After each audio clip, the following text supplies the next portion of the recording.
2020 সালে যে 30,000 কোটি টাকার মার্কেট হচ্ছে ইন্টেরিয়ার ডিজাইন, বাট মার্কেটে কোনো ভালো প্লেয়ার নাই। My goodness, that's a huge market. Let's say আপনি ঢাকাতে 1000 স্কোয়ার ফিট একটা বাসা পারচেস করলেন, Okay. আমরা ধরে নিতে পারি 1 কোটি টাকা দাম। আপনি যদি ফার্নিচারের দোকান থেকে ফার্নিচার কিনে আপনি বাসাটা মেনটেন করেন, আমি বলবো আপনি মিনিমাম 30 লক্ষ টাকা লস করছেন। কেন? আপনি জানেন আপনার ফ্লোর হাইট হচ্ছে 10 ফিট, আপনি যে মার্কেট থেকে যে আলমিরাটা কিনে আনছেন ওটা 7 ফিট, আপনার এখানে একটা ওয়াল আছে 6 ফিট, আপনি মার্কেট থেকে যে আলমিরাটা কিনে আনছেন এটা চওড়ায় 5 ফিট, তার মানে উপরে 3 ফিট জায়গা আপনার ওয়েস্টেজ হচ্ছে, সাইডে আরও 1 ফিট জায়গা ওয়েস্টেজ হচ্ছে। আমাদের স্ট্যাটিস্টিক বলে 1000 স্কোয়ার ফিট একটা বাসায় অলমোস্ট 300 স্কোয়ার ফিট জায়গা আনইউটিলাইজ থাকে। রেদার আপনি যদি 700 স্কোয়ার ফিটের একটা বাসা 70 লাখ টাকা দিয়ে পারচেস করেন এবং 10 লাখ টাকা দিয়ে যদি প্রফেশনাল একটা ইন্টেরিয়ার কোম্পানি হায়ার করেন, তাও আপনার 20 লাখ টাকা সেভ হচ্ছে। আমি কেন বাসা কেনার সময় বেশি টাকা দিয়ে বেশি স্পেস কিনবো বাট যেটার কোনো ইউটিলিটি নাই? ওয়াই? আপনি কিছু যদি মনে না করেন, আমি একটু ভাষায় বলতে চাই। Please. আমরা অনেকেই মনে করি আর কি যে ইন্টেরিয়র লোকজন আসলে গলা কাটে। ট্রু। আমরা অনেক সময় মনে করি সেল ক্লোজ হয়ে যাওয়া মানে এন্ড, পরবর্তীতে আর হবে না। No, this is just beginning. প্রায় 80% লিডাররা পিয়ন লাইক কাজ করে। শুধুমাত্র 9-6 বুঝিয়ে সেলস করাটাকে সেলসম্যানশিপ বলে না। আমি যদি কোনো প্রকার বায়াসনেস ছাড়া সঠিক ইনফরমেশনটা আমার ক্রেতাকে প্রোভাইড করতে পারি, এর থেকে বেটার সলিউশন পৃথিবীতে আর কিছু হতে পারে না। আমি শুরু থেকে এখন পর্যন্ত 12 থেকে 14 ঘন্টা কাজ করি। ক্যারিয়ারের প্রথম 5 বছর কেউ যদি ওয়ার্ক লাইফ ব্যালেন্সের কথা চিন্তা করে, 9টা 5টা ডিউটির কথা চিন্তা করে, তাকে ক্যারিয়ারের শেষ দিন পর্যন্ত স্ট্রাগল করে যেতে হবে।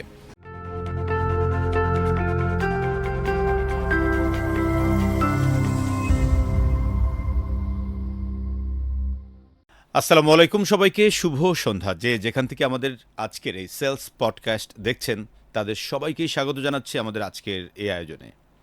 সেলস লিডারশিপ একাডেমি আয়োজিত এবং ফিউচার আইকনের সাপোর্টে আমরা এই সেলস পডকাস্টের আজকের পর্বে ইন্টেরিয়র সেক্টরের একজন স্বনামধন্য মানুষ, যিনি একেবারে অনলাইন কাঁপাচ্ছেন, যার কথা আমি যেখানে যাই সেখানে শুনি, ভাই ইন্টেরিয়র সেক্টরের এই মারুফ ভাইকে একটু নিয়ে আসেন না। ইয়াস, ইন্টেরিয়র সেক্টরের যিনি অত্যন্ত জনপ্রিয় একজন মুখ, নান আদার দেন জনাব মারুফ লিয়াকত। আসসালামু আলাইকুম মারুফ ভাই। ওয়ালাইকুম আসসালাম ইফতি ভাই, আমি আপনাকে ধন্যবাদ জানাতে চাই, আপনি আমাকে আপনার এই চমৎকার পডকাস্টে আমন্ত্রণ জানিয়েছেন। অসংখ্য ধন্যবাদ আপনাকেও, আপনি সময় করে আমাদেরকে সুযোগ দিয়েছেন। ডিয়ার ভিউয়ার্স, আমরা আপনাদেরকে একটু বলতে চাই, জনাব মারুফ লিয়াকত 2010 সালে অ্যাডভান্সড ডেভেলপমেন্ট এই কোম্পানিতে সেলস এক্সিকিউটিভ হিসেবে জয়েন করেন। পরবর্তীতে উনি অ্যাসেট ডেভেলপমেন্টে জয়েন করেন, এরপর 7 রিংস সিমেন্ট। দেন 2014 সালে এসে উনি নিজেই নিজের একটি প্রতিষ্ঠান রান করেন, যেটার নাম দেন ইন্টেরিয়র স্টুডিও। ইয়াস, আজকে আমরা ওনার কাছ থেকে একটু জানার চেষ্টা করব অনেকগুলো বিষয়। তার মধ্যে অন্যতম হচ্ছে সেলসে যে উনি জয়েন করলেন সেলস এক্সিকিউটিভ হিসেবে, এই জায়গাটাতে আসলে কিভাবে ভালো করা যায়, ইন্টেরিয়র সেক্টরের সেলস করতে গেলে কোন কোন বিষয়গুলোকে মাথায় রাখা যায়। আমরা যারা ইন্টেরিয়র সেক্টরের সেলসের লিডার্স আছি বা সুপারভাইজার আছি, আমরা আমাদের টিম পরিচালনা করতে কিভাবে আরও ভালো করব। তথাপি যারা ইন্টেরিয়র ইন্ডাস্ট্রির মালিক বা এমডি, সিইও বা টপ টায়ারে আছেন, তাদের কোন কোন স্ট্র্যাটেজিগুলো নিলে ইন্টেরিয়র স্টুডিওর মতো এরকম সাই করে বড় হয়ে যাওয়া যায়, আমরা আজকে সেই বিষয়গুলো জানবো মারুফ ভাইয়ের কাছ থেকে। সো আমরা দেরি না করে প্রথমেই জানতে চাই, মারুফ ভাই, আপনি তো 2010 সালে প্রথম জয়েন করেছিলেন অ্যাজ এ সেলস এক্সিকিউটিভ হিসেবে অ্যাডভান্স ডেভেলপমেন্টে। সো প্রথম দিনের বা ওই অ্যাডভান্স ডেভেলপমেন্টে আপনার সেলস এক্সিকিউটিভ হিসেবে এমন কোনো সফলতা অথবা ব্যর্থতা, এটা শুনতে চাই আপনার কাছ থেকে। ওয়েল, আসলে ব্যাক ইন 2010 ফেব্রুয়ারি 2 তারিখ আমার প্রফেশনাল ক্যারিয়ারের যাত্রা শুরু হয় এবং বাংলাদেশের স্বনামধন্য একটা রিয়েল এস্টেট কোম্পানি থেকে আমার ক্যারিয়ার শুরু হয় এবং আমার অ্যাডভান্স ডেভেলপমেন্টের আমার যে ক্যারিয়ার, সেই ক্যারিয়ারটা প্রথমটা আমি কিছুটা ডাইলেমার মধ্যে ছিলাম যে তখনও আমি রিয়েল এস্টেট ব্যাপারটা কি সেটা আমি বুঝতাম না, খুব একটা ভালো বুঝতাম না। বেসিকলি বুঝতাম যে হ্যাঁ, অ্যাপার্টমেন্ট তৈরি করে এবং অ্যাপার্টমেন্টগুলো সেল করতে হয়, এরকম একটা আধো ধারণা ছিল। তারপর যখন আমি ইন্টারভিউ ফেস করার আগে আমি একটু স্টাডি করি, কোম্পানিটার ব্যাপারে একটু স্টাডি করি, তাদের প্রজেক্টগুলোর ব্যাপারে স্টাডি করি, দেন আমি ইন্টারভিউটা ফেস করি। একটা দুটো তিনবার আমার ইন্টারভিউ হয় এবং ফাইনালি আমি আমার জবটা সিকিউর করি। এবং জব সিকিউর করার পর যেটা হয়, অ্যাজ ইউজুয়াল কোম্পানি থেকে ট্রেনিংয়ের ব্যবস্থা থাকে। সো প্রথম 1 সপ্তাহ ম্যারাথন ট্রেনিং হয়, প্রোডাক্ট নলেজ থেকে শুরু করে প্রত্যেকটা জিনিস শেখানো হয়, এবং ওই এক সপ্তাহ ছিল আমার লাইফের অত্যন্ত গুরুত্বপূর্ণ এক সপ্তাহ। যেই এক সপ্তাহে আমি চেষ্টা করেছি জিরো থেকে যতটুকু নলেজ আহরণ করা যায় রিয়েল স্টেট ইন্ডাস্ট্রিটাকে নিয়ে। এবং আমি কৃতজ্ঞতা পোষণ করি আমার সেই কোম্পানিকে, অ্যাডভান্স ডেভেলপমেন্টকে, যেই কোম্পানির হাত ধরে আমার ক্যারিয়ারের যাত্রাটা শুরু হয়। এবং এক সপ্তাহ পরে যখন আমাদের ফিল্ড ওয়ার্ক শুরু হয়, আমাদেরকে অফিস থেকে কোনো লিড বা কোনো ক্লায়েন্টের ডাটা ব্যাংক দেয়া হয় না। আমাদেরকে বলা হয় ইটস ইয়োর জব, সো তুমি কোথা থেকে পারো ক্লায়েন্ট খুঁজে বের করবা, এবং প্রথম 3 মাসের মধ্যে যদি তুমি সেল এনশিওর করতে পারো কেবলমাত্র তখনই সম্ভব হবে তোমার জবটা পার্মানেন্ট করা, আদারওয়াইজ আমরা তোমাকে পার্মানেন্ট করতে পারবো না। So that was conditional job. I think maximum real estate অথবা ম্যাক্সিমাম সেলস প্রফেশনই এরকম একটা টার্গেট থাকে যে প্রথম 3 মাসের মধ্যে তোমাকে তোমার নিজের জবটাকে সিকিউর করতে হবে, দেন জব কনফার্মেশন হবে। এবং আমি সেই চ্যালেঞ্জটা নেই, এবং আলহামদুলিল্লাহ 3 মাস পরে আমি 2টো অ্যাপার্টমেন্ট সেল করতে পারি। ও ফ্যান্টাস্টিক। মারুফ ভাই, এখানে তাহলে আমার একটা প্রশ্ন চলেই আসে, কারণ আমরা যারা অনেকে জয়েন করি, স্পেশালি ফ্রেশার, রাইট। এই প্রথম ধাক্কায় টার্গেট করে দেন চাকরি আমার এনশিওর করতে হবে, এই কথাটা শুনলে তো একটা ধাক্কা খায়। এক্স্যাক্টলি। সো তাদের উদ্দেশ্যে আসলে আপনার এখানে কোনো টিপস শেয়ার করবেন কিনা, কারণ আপনি যেহেতু একটার জায়গায় দুইটা বিক্রি করে ফেলছেন। রাইট। সো এমন কি করলেন বা এমন কোন কনফিডেন্সটা গ্রো করানোর জন্য বলার সুযোগ আছে যেটা আমাদের ফ্রেশারদের কাজে লাগতে পারে? আমি যেটা ফিল করি, আমিও যখন মানে এটা উপলব্ধি করতে পারি যে সেল না করতে পারলে জব থাকবে না, আমার দেয়ালে পিঠ থেকে যায়। বিকজ আমি আমার বাসার সাথে ফাইট দিয়ে জবে জয়েন করেছি। আমার বাসা থেকে বলা হচ্ছিল যে না, আরও কিছুদিন পরে তুমি জয়েন করো, পড়াশোনাটা শেষ হোক তারপরে গিয়ে শুরু করো। সো ফ্রেন্ড সার্কেল সবাই জানে যে আমি জব পেয়েছি, আমি ফেসবুকে স্ট্যাটাসও দিয়ে ফেলি, তারপরে জানি যে সেল না করলে জব থাকবে না। সো আমার মনে হয়েছিল যে না, এইটা হওয়া যাবে না, বিকজ আমি কোথাও গিয়ে আবার ব্যাকফুটেড হব। সো এই মুখ আমি কিভাবে দেখাবো? So what ever the reality, আমাকে সাকসেসফুল হতেই হবে। That was my reality. এবং আমার মনে হয়েছিল ইন্ডাস্ট্রিতে একেবারেই নতুন, তো আমার প্রথম 1 মাস চলে যায়, সঙ্গত কারণে কোনো সেল হয় না। 2 মাস চলে যায়, কোনো সেল হয় না, এবং আমার মনে হয় আমার দেয়ালে পিঠ থেকে গেল। সো আমি কোনোভাবেই মেনে নিতে পারছিলাম না যে না, নেক্সট 1 মাসের মধ্যে আমার মানে সাকসেস আমি হতে পারবো না, এটা কোনোভাবে সম্ভব না। সো আমি যেটা বিলিভ করি, মানুষের যখন দেয়ালে পিঠ থেকে যায় তখন মানুষ যে কোনো কিছু করতে পারে।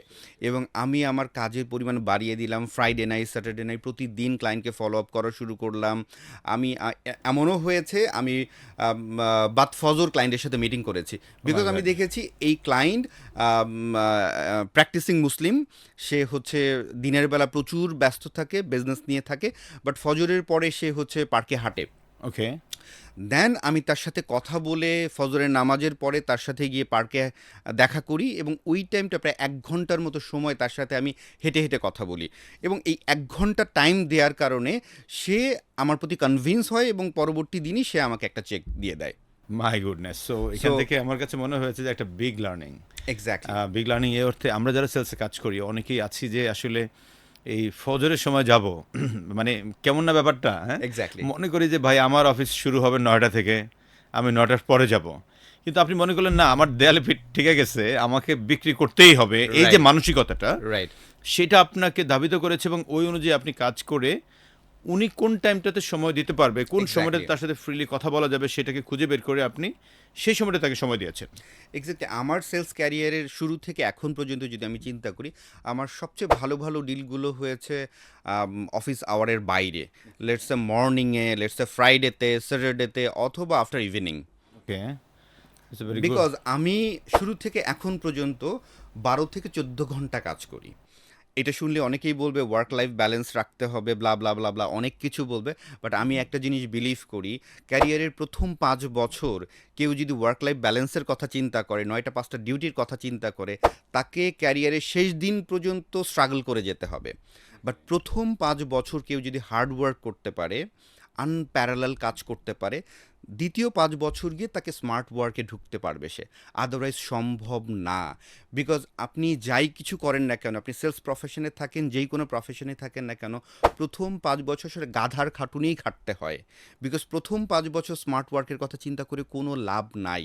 দ্যাটস ওয়াই আমি শুরু থেকে স্টিল, আমি এখন আমার ক্যারিয়ারের, আমি জব এবং বিজনেস সহ যদি চিন্তা করি, 2010 থেকে 2025 15 বছর পেরিয়ে গেল, এখনও আমি 12 থেকে 14 ঘন্টা কাজ করি। আই ফিল গুড, বিকজ কাজ করাটাকে আমি কখনো কাজ হিসেবে নেই না, বিকজ কাজ আমার এন্টারটেইনমেন্ট। আমি যখন ক্লায়েন্টের সাথে কথা বলি, ক্লায়েন্টের সাথে মিটিং করি, ওই প্রত্যেকটা মিটিং থেকে আমি নলেজ গ্যাদার করি এবং ওই নলেজ আমার মধ্যে একটা পজিটিভ ডোপামিন তৈরি করে, যেই ডোপামিনটাই আমার এন্টারটেনমেন্ট হয়ে যায়। ওকে সো মারুফ ভাই, এই জন্য ক্যারিয়ারের শুরু থেকে আমি বলবো অবশ্যই শুধুমাত্র 9টা-5টা ডিউটি চিন্তা করলে সম্ভব না ক্যারিয়ারে আগানো। আপনার এই কথাটার থেকে আমি দুইটা বিষয়কে একটু পিক করতে চাই। নাম্বার ওয়ান, যে আপনি বলছেন প্রথম 5 বছর রাইট, প্রচুর কাজ করতে হবে। রাইট। তো এই ক্ষেত্রে আমারও সেম ফিলসফি, তবে আমার মতো মানে আপনার মতো আমার 5 বছরকে আমি বলছি না, তবে আমি যেটা বলি যে আপনি যেখানে জয়েন করবেন না কেন ওই কোম্পানির জন্য তো আপনি নতুন। এক্স্যাক্টলি। সো অনেক সময় তো আমরা কোম্পানি চেঞ্জ করি বা যেটা হোক না কেন, যেই সেগমেন্টটাতে আপনি যাবেন সেখানে মিনিমাম 6 মাস থেকে 1 বছর আপনাকে মানে র্যান্ডম কাজ করতে হবে। এক্স্যাক্টলি, র্যান্ডম মানে র্যান্ডম, এখানে কোনো রকম দিন রাত নাই। এক্স্যাক্টলি। সো এটা করলে সুবিধা হবে কি, আপনার হাতের মধ্যে ফুল ভিউটা চলে আসে। ট্রু। আপনার হাতের মধ্যে যেমন পৃথিবী গোল একটা ম্যাপ যদি আমি হাতের মধ্যে এনে ঘুরাইতে পারি না, সো আপনি 6 মাস থেকে 1 বছর কাজ করলে আপনার হাতের মধ্যে এটা ঘুরবে। সো ওই 6 মাস বা 1 বছর বা আপনি যেটা বললেন এখন 5 বছর, এই টাইমটুকু আপনাকে এই পরিমাণ গ্রো করায়, যেটার কারণে যে কোনো কিছু আপনার কাছে একবারে সহজ এবং অ্যাচিভেবল মনে হয়ে যায় আর কি। এক্স্যাক্টলি, নতুন একটা প্রতিষ্ঠানে ঢোকার প্রথম 6 মাস খুবই ক্রুশিয়াল পার্ট। আমি যদি খুবই, খুবই। আমার ক্যারিয়ার লাইন চিন্তা করি, সেই কনসিডারেশনে 5 years 5 ইয়ার্স ইম্পর্টেন্ট। Absolutely. আর আমি যতবার জব চেঞ্জ করব বা নতুন বিজনেস ধরবো, তখন যেটা হচ্ছে প্রথম 6 মাস ভেরি ক্রুশিয়াল। সো প্রথম 6 মাস রাত দিন চিন্তা করা যাবে না, এবং প্রথম 6 মাস একদম ছোট থেকে শুরু করে একদম বড় পর্যন্ত প্রত্যেকটা কাজ একদম ধরে ধরে ধরে ধরে করতে হবে এবং পারফর্ম করতে হবে। এবং যখন ওই লিডারশিপটা আপনার হাতে চলে আসবে একটা নতুন প্রতিষ্ঠানে যাওয়ার পর, তখন you can do anything and everything. But ওই Absolutely, নিজেকে প্রুফ করাটা absolutely. খুবই খুবই খুবই জরুরি। আপনি যেই পজিশনে যান, আপনি Absolutely. এক্সিকিউটিভ হয়ে নতুন একটা কোম্পানিতে জয়েন করেন, অথবা জিএম হয়ে জয়েন করেন, অথবা হেড অফ দ্য ডিপার্টমেন্ট হয়ে জয়েন করেন, আপনাকে প্রথম 6 মাসেই আপনাকে কোম্পানির অ্যাসেট হিসেবে নিজেকে তুলে ধরতে হবে। তখনই সম্ভব কোম্পানি আপনাকে ভ্যালু করবে, আপনাকে ইন্ডিপেন্ডেন্টলি ডিসিশন মেক করার অথরিটি তখন দিয়ে দিবে। Then you can do anything and everything. আমরা অনেক সময় একটা ভুল করে ফেলি, নতুন কোম্পানিতে গিয়েই দেখি যে অনেক অসঙ্গতি আমরা খুঁজে বের করার চেষ্টা করি।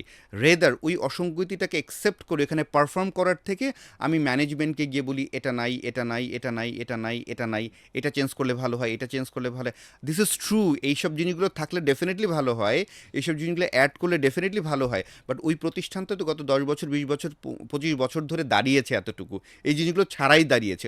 ওই জিনিসটা আমাকে বুঝতে হবে এবং ওটাকে অ্যাকসেপ্ট করে নিতে হবে, এবং ওটাকে অ্যাকসেপ্ট করে ওখানে ভালো পারফর্ম করতে হবে। দেন নিজের অথরিটি তৈরি হবে, then you can change anything and everything. So নতুন জায়গায় জয়েন করে মানে একদম দেশ জাতি সমাজ প্রতিষ্ঠানকে চেঞ্জ না করে, ওটাকে অ্যাকসেপ্ট করে পারফর্ম করে রেজাল্ট এনে দেন চেঞ্জ করার চিন্তা করাটা বেটার। সো দ্যাট আমার বিশ্বাস যারা প্রফেশনাল আছে নতুন কোম্পানিতে গিয়ে তারা ভালো করবে। অ্যাবসলিউটলি। এর সঙ্গে আমি জাস্ট একটা রিসার্চকে একটু কানেক্ট করতে চাই। আপনার টাকম্যানের একটা মডেল আছে, আপনি জানেন, টিম ডেভেলপমেন্ট মডেল। সেখানে Right. দেখা যায় যে 5টা স্টেজ, লাইক প্রথমে ফর্ম হয়, দেন স্টর্মিং, দেন নর্মিং, দেন পারফর্মিং, দেন অ্যাডজর্নিং। সো এই যে ফর্মিং মিনস আপনি যখন জয়েন করলেন, জয়েন করার পরে ওই কোম্পানির সাথে একটা স্টর্মিং সিচুয়েশন তৈরি হয়, বা একটা Right. যুদ্ধ লাগা বা একটা ঝড়ের মতো হওয়া। রাইট, ওই টাইমটাতে যদি আপনি আরো যুদ্ধ বাড়াইতে চান, তাহলে শুধুমাত্র অসঙ্গতি নিয়ে আসেন সামনে, Right. যে ওর এটা নাই, ওর এটা নাই, আগে এটা করে নাই, আমি এটা মানে পাই নাই আইসা, মানে ঝড় আরো বাড়বে, রাইট। কমবে না। সো আপনি যদি পারফর্মিংয়ে যেতে চান, আপনাকে যত দ্রুত স্টর্মিং ফেজটাকে ক্রস করা যায় ততই মঙ্গল। একে তো আপনি নতুন গেলেন, অনেকেই আপনাকে সেই অ্যাকসেপ্ট support করতে দিচ্ছে চাইবে না, রাইট। একসেপ্ট করতে চাইবে না, এর মধ্যে আপনি আবার যা ভুল ধরতেছেন, ইটস আ রিয়েলি চ্যালেঞ্জিং। আমার নিজস্ব একটা কোম্পানি আছে, তো সেখানে আমাদের একজন লিডারকে এরকম দিয়েছিলাম, উনি প্রথমে গিয়ে ধরেন ধরপাকড় শুরু করে দিছে, পোলাপান 8:30 মানে 8:30 আসতে হবে, হ্যাঁ, ওই যে সেই কনসেপ্টের মতো বিড়াল বাসরাতি মারতে হবে আর কি, ওনার টার্গেট তাই, হ্যাঁ। সো পরবর্তীতে দেখা গেল যে আপনার 3 মান্থস আমার ম্যাক্সিমাম লোকজন চাকরি ছেড়ে দিছে, ও পড়ছে বিপদে পরে, সেও চাকরি ছেড়ে দিছে। ম্যাসাকার, যেটা আপনার সঙ্গে Right. আপনি বললেন। তার মানে আমরা নতুন কোম্পানিতে ঢুকলে প্রথমেই আসলে একটু সহষ্ণ হয়ে পুরো বিষয়টাকে কন্ট্রিবিউটরি মাইন্ডসেট থেকে পজিটিভলি করার চেষ্টা করব। Exactly. That's very good point. Another point is, আপনি আরেকটা পয়েন্ট বলেছিলেন যে আপনার কাজ আপনাকে এন্টারটেইন করে। তো একটা বিখ্যাত বিষয় আছে এরকম, যে বলছে যে do what you love or love what you do. এখন সংক্ষেপে বললে প্রেম করে বিয়ে করা অথবা বিয়ের পরে প্রেম করা, রাইট? তো অনেকে আপনার যে কাজটা আপনি পেয়েছেন, আপনি কি এটা মানে প্রেম করে বিয়ে করছেন নাকি বিয়ে করার পরে প্রেম করলেন? খুবই চমৎকার একটা প্রশ্ন। এইখানটাতে আমার একটু অবজারভেশন আছে। আমরা অনেকেই মনে করি যে আপনি যেটা বললেন, তুমি যেটা পছন্দ করো, যেটা তোমার করতে ভালো লাগে সেটা করো। That is very important as well as এটা মাথায় রাখতে হবে। আদৌ আমার ভালো লাগার জায়গাটা ওইটা নিয়ার ফিউচারে ওই ইন্ডাস্ট্রিটা কতটুকু গ্রো করবে, বা আদৌ আমার আর্থসামাজিক পরিস্থিতিতে এটা কতটুকু জাস্টিফাইড। আমি আমি দেখেছি আমার অনেক ফ্রেন্ড, আমার অনেক এক্স কলিগ, তারা শুধুমাত্র তারা তাদের প্যাশনের কারণে তাদের ক্যারিয়ার খুব একটা ডেভেলপ করতে পারে নাই। সো শুধুমাত্র প্যাশনের উপরে ফোকাস করলেই যে ক্যারিয়ার খুব ভালো হবে, এটা ম্যাক্সিমাম ক্ষেত্রেই না। হ্যাঁ, প্যাশনটাকে আমরা প্রায়োরিটি দিতে পারি, ঠিক একইভাবে ওটাকে জাস্টিফাইড হইতে হবে, ওটা রিয়ালিস্টিক কিনা।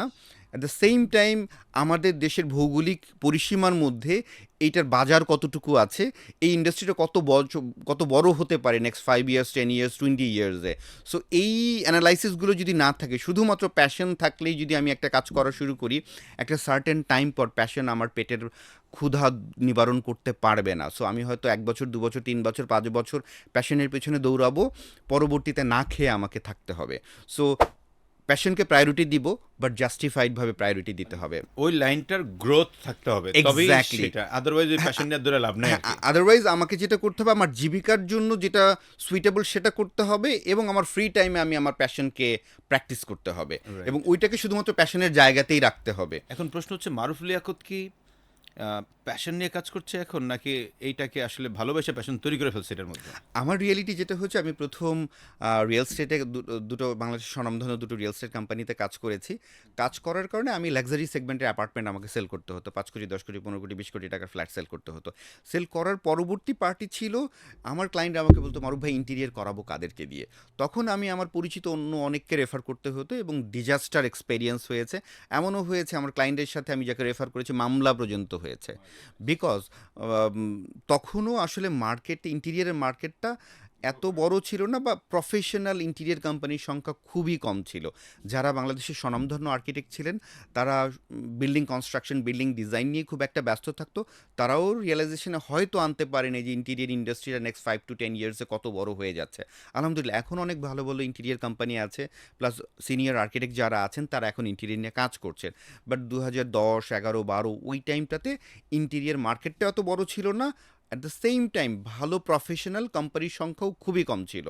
সো দ্যাট যেটা হতো, ক্লায়েন্টরা তো আসলে যারা 5 কোটি, 10 কোটি, 15 কোটি, 20 কোটি টাকাতে অ্যাপার্টমেন্ট কিনতো, তারা কিন্তু দেশ বিদেশ ঘুরে বেড়াতো, অনেক অ্যাডভান্স আর্কিটেকচার, অ্যাডভান্স ইন্টেরিয়ার তার এক্সপেরিয়েন্স করতো।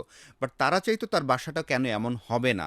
বাট রিয়েলিটি বাংলাদেশে ওই ধরনের সাপোর্ট দেওয়ার মতো কোম্পানি খুব কম ছিল, এবং আমার যেহেতু বেশ কিছু নেগেটিভ এক্সপেরিয়েন্স আমি ফেস করেছি রেফার করতে গিয়ে, পরবর্তীতে I decided to start interior studio. Because আমি দেখলাম মার্কেটে অনেক বড় একটা গ্যাপ আছে, এবং আমি স্টাডি করলাম যে আগামী 10 বছর পর মার্কেটটা কোথায় যাচ্ছে। তাই আমি স্টাডি করে দেখলাম 2020 সালে গিয়ে 30,000 কোটি টাকার মার্কেট হচ্ছে ইন্টেরিয়ার ডিজাইন, বাট মার্কেটে কোনো ভালো প্লেয়ার নাই। 2030 হচ্ছে 30,000, সরি আমি একটু মিস করি, 2020 সালে গিয়ে 30,000 কোটি টাকার মার্কেট হবে। 2020 30,000 কোটি টাকা। এক্স্যাক্টলি, এবং তাই হয়েছে। My goodness, that's a huge market. Market size is very big, because আপনি যদি দেখেন গুলশান বনানী বাড়িধারা যে কোনো একটা 10 তলা যদি বিল্ডিং দেখেন, হয়তো কনস্ট্রাকশন হয়েছে একবার জীবনে, বাট অলমোস্ট প্রত্যেক 2 বছর, 3 বছর পর পরই ইন্টেরিয়ার করতে হচ্ছে, এবং অ্যামাউন্ট কিন্তু খুব একটা কম না। আমরা যদি যে কোনো অফিসের কথা চিন্তা করি, কোনো অফিসই কোটি টাকার নিচে ইন্টেরিয়ারের কাজ হয় না। ইভেন যদি 5,000 স্কোয়ার ফিটের উপরে যে কোনো বাসা দেখি, এই বাসাগুলোও কোটি টাকার নিচে কাজ হয় না। এবং সবচেয়ে মজার ব্যাপার, এই চেঞ্জ কন্টিনিউয়াসলি হবে, বাট বিল্ডিং কনস্ট্রাকশন কিন্তু একবারই হবে। তাহলে এটা কি আপনার প্যাশনে হয়ে গেল এখন? ব্যাপারটা কি তাই? কাজ করতে করতে আমার প্যাশনের তার মানে জায়গায় আপনি দাঁড়িয়েছে, রাইট? মানে ব্যাপারটা হয়ে গেছে এরকম যে বিয়ের পরে ভালোবাসা, কাইন্ড অফ এরকম, Right. কাইন্ড অফ এরকম। তার মানে কিন্তু এই জায়গাটা একেবারেই সঠিক যে বলা হয় যে আপনি love what you do or do what you love. Exactly. So তার মানে আপনি যেটা করছেন এখন, এটা কি আপনি ভালোবেসে ফেলেছেন এরকম করে যে এইটাই আপনাকে এখন এন্টারটেইনমেন্ট দিচ্ছে, এক্স্যাক্টলি। রাইট? এটাকে আপনার প্যাশনের জায়গাটা নিয়ে গেছে। এক্স্যাক্টলি। তো আমরা যারা জবে ঢুকি, অনেকেই আছে খুব করে বলি যে মানে কি পাপ করছি সেজন্য আমি সেলসে ঢুকছি, অনেকে বলবে যে ভাই এদের মানে জীবনটা আর ভাল লাগে না, এরকম অসংখ্য এক্সপ্রেশন দেয় সে জবের মধ্যে ঢুকা। ইভেন সে মানে সব অন্যায় খালি আমার সঙ্গেই হয়, সব খালি আমি দুর্ভাগা, আমি কেন এই ঘরে জন্মাইলাম, ইভেন ফ্যামিলিকে পর্যন্ত অনেকে এরকম দোষ দিয়ে ফেলে। তাদের ক্ষেত্রে তাহলে একটা মেসেজ কিন্তু ক্লিয়ার যে ভাই আপনি যদি আপনার প্যাশনের জায়গাটা নিয়ে না আগাইতে পারেন, চাপ নিয়েন না, রেদার যেটার মধ্যে ঢুকে গেছেন তাহলে এটার ক্যারিয়ারটা খোঁজেন, গ্রোথটা খোঁজেন, খুঁজে দেন এইটার দিকে আপনি লেগে পড়েন। একটা পর্যায়ে আপনার ভালোবাসা তৈরি হয়ে যাবে এবং যেটা আপনাকে একটা পর্যায়ে এন্টারটেইনমেন্ট দিবে, যেটা আপনাকে বর্তমানে দিচ্ছে। আমি এখানে যেটা বলতে চাই, আমি মনে করি সেলস ক্যারিয়ার হচ্ছে মানে দুনিয়ার সবচেয়ে কঠিন জব, এবং আমি বলবো মানে সবচেয়ে ব্লেসিং পাওয়ার মতো একটা কাজ। বিকজ আমরা অনেক সময় সেলসম্যান বলতে শুধু বুঝি যে আমার কাজ হচ্ছে বিক্রি করা। আমি এটা কখনোই ফিল করি না। আমার ফিলসফি হচ্ছে আমি সলিউশন মেকার হিসেবে কাজ করি। আমি মানুষের লাইফে ভ্যালু অ্যাড করতে চাই, আমি মানুষের লাইফে ভ্যালু অ্যাড করি। আমি কখনোই সোকল টিপিক্যাল সেলসম্যান হতে চাইনি। আমি চেয়েছি মানুষের লাইফে, লেটসে যখন অ্যাপার্টমেন্ট সেল করতাম, মানুষের লাইফের মৌলিক চাহিদাগুলোর মধ্যে একটা হচ্ছে অ্যাপার্টমেন্ট, রাইট? সো তার তার যে বাজেট আছে, তার এই বাজেটে তাকে সঠিক সলিউশন দেয়াটা হচ্ছে আমার কাজ। ওকে। একজন ডক্টর যেভাবে একটা রোগীরকে দেখে তাকে সঠিক প্রেসক্রাইব করে তার জন্য কোন মেডিসিনটা বেটার তার এই ডিজিজটাকে কিওর করার জন্য, অ্যাজ এ সেলস প্রফেশনাল আমার কাজ হচ্ছে পার্টিকুলার এই ক্লায়েন্টের নিডটা অ্যানালাইসিস করে, তার বাজেটটা অ্যানালাইসিস করে তার জন্য কোন প্রপার্টিটা বেটার সেটা যদি আমি সঠিকভাবে তুলে ধরতে পারি, কেবলমাত্র তখনই সম্ভব আমার ক্যারিয়ারে সাকসেসফুল করা। শুধুমাত্র নয় ছয় বুঝিয়ে সেলস করাটাকে সেলসম্যানশিপ বলে না। সেলসম্যানশিপ হচ্ছে একটা ঐশ্বরিক পেশা, যেই পেশা থেকে আমরা মানুষের লাইফে প্রতিনিয়ত ভ্যালু অ্যাড করতে পারি। একটা মানুষের লাইফে যে প্রবলেমগুলো আছে, প্রবলেমের সলিউশন মেক করতে পারি। আপনি দেখেন মানুষ কিন্তু হন্যে হয়ে খোঁজে যে আমি আসলে লেটস সে আপনি ধরেন একটা মোবাইল কিনবেন, আপনার মোবাইল কেনার একটা নিড আছে, তখন কিন্তু আপনি হন্যে হয়ে খুঁজছেন আমার এই বাজেটের মধ্যে সবচেয়ে জাস্টিফাইড ভালো মোবাইল কোনটা হবে আমার জন্য। তখন যদি আপনাকে কেউ প্রপার সলিউশনটা দিতে পারে, look this is your budget, this is your performance criteria, এই বাজেটের মধ্যে একটা দুটো তিনটা প্রপার মোবাইল আছে, সো তুমি দেখো এই তিনটার মধ্যে বেছে নাও, এবং আমার রিকমেন্ডেশন হচ্ছে এইটা তোমার জন্য বেস্ট। আমি যদি কোনো প্রকার বায়াসনেস ছাড়া সঠিক ইনফরমেশনটা আমার ক্রেতাকে প্রোভাইড করতে পারি, এর থেকে বেটার সলিউশন পৃথিবীতে আর কিছু হতে পারে না। এবং আমি যেই বেটার সলিউশন দিয়ে যে ভ্যালু অ্যাড করব, সেই ক্লায়েন্ট লাইফ টাইম আমার জন্য দোয়া করবে। So that is call salesmanship. শুধুমাত্র আমরা আমরা অনেক সময় মনে করি যে সেলস ক্যারিয়ারে গ্রোথ কম, আমরা মনে করি সেলস ক্যারিয়ারে কম আর্ন করা যায়। Absolutely wrong concept. সেলস ক্যারিয়ারে গ্রোথ দুনিয়ার অন্য যে কোনো প্রফেশনের থেকে ফাস্টেস্ট গ্রোথ হয় সেলস ক্যারিয়ার, এবং সেলস ক্যারিয়ারে কাজ করে আপনি সবচেয়ে অল্প টাইমে 6 ডিজিট আর্ন করতে পারবেন, যেটা আমার মনে হয় না অন্য কোনো প্রফেশনে সম্ভব। সো সেলস ক্যারিয়ারটাকে আসলে আপন করে নিতে হবে। এবং বাংলাদেশের রিয়ালিটিতে সবচেয়ে মজার ব্যাপার হচ্ছে ম্যাক্সিমাম কেসেস আমরা দেখি, আমরা যখন অন্য কোনো ডিপার্টমেন্টে জব না পাই, তখন ট্রানজিশন পিরিয়ড হিসেবে সেলস প্রফেশনটাকে বেছে নেই, বিকজ সেলস প্রফেশনে বেশি মানুষ প্রয়োজন হয়, যে কোনো টাইমে সার্কুলার থাকে। সো মনে করি আচ্ছা ঢুকে যাই, কিছুদিন চলুক, দেন ভালো সুইটেবল জব পেলে চলে যাব। ডোন্ট ডু ইট, এটা কখনোই করবেন না। যদি শুধুমাত্র আপনি সেলস ক্যারিয়ার প্রফেশন করতে চান, তখনই স্টার্ট করুন। এবং সেলস ক্যারিয়ারে পসিবিলিটি অনেক বেশি। তার অন্যতম প্রধান কারণ হচ্ছে ম্যাক্সিমাম ভালো স্টুডেন্ট বা ভালো প্রফেশনাল লোকজন অন্য ক্যারিয়ারে settle job, desk job, relax job পছন্দ করে। এই কারণে যেটা হয়, সেলস ক্যারিয়ারে যারা থাকে ম্যাক্সিমাম একটু বললে ডাব্বা মার্কা স্টুডেন্টরা আসে। না, সরি টু সবাই সে, না, হয়তো সবাই অনেকেই না ভাই, ম্যাক্সিমাম কেসেস। Maximum cases. এবং এখানে এটাই সবচেয়ে বড় অপরচুনিটি, যেহেতু আপনার কম্পিটিটররা, আপনার কম্পিটিটর যে কোম্পানি আছে, সেই কোম্পানিতে যারা সেলসম্যানশিপ আছে, ম্যাক্সিমাম কেসেসই দেখবেন আপনি আপনার থেকে লেস কোয়ালিফাইড, এবং আপনি তাদের থেকে কিছু না হলেও একটু আগিয়ে আছেন। যেহেতু আপনি আগিয়ে আছেন, আপনি যদি আরেকটু স্টাডি করেন, আরেকটু ইফোর্ট দেন, সেক্ষেত্রে আমি দেখেছি ভালো করার পসিবিলিটি অনেক বেশি। আমি যেমনিভাবে আমার রিয়েল স্টেট জবগুলোতে দেখেছি, আমি যে লাস্ট আমার যে ক্যারিয়ার ছিল 7 রিং সিমেন্ট, ওইখানে আমি সিমেন্ট বিক্রি করতাম। তো আমি দেখতাম ম্যাক্সিমাম সেলসম্যানের যে স্ট্র্যাটেজিতে সেল করে, আমি একটু ডিফারেন্টভাবে চিন্তা করতাম, এবং ডিফারেন্টভাবে চিন্তা করতাম, ডিফারেন্ট টাইম ফ্রেমে চিন্তা করতাম। সঙ্গত কারণেই যেটা হয়েছে, পারফরমেন্স আমার ভালো ছিল। এবং আমি এখন যখন ইন্টেরিয়ার বিজনেসটা স্টার্ট করলাম, এই মার্কেটটা আরও ফাঁকা ছিল। জেনে শুনে বুঝে লেখাপড়া করা মানুষের সংখ্যা ইন্টেরিয়ার ইন্ডাস্ট্রিতে খুবই কম, এবং খুবই কম থাকার কারণে আমার জন্য অনেক অ্যাডভান্টেজ হয়েছে।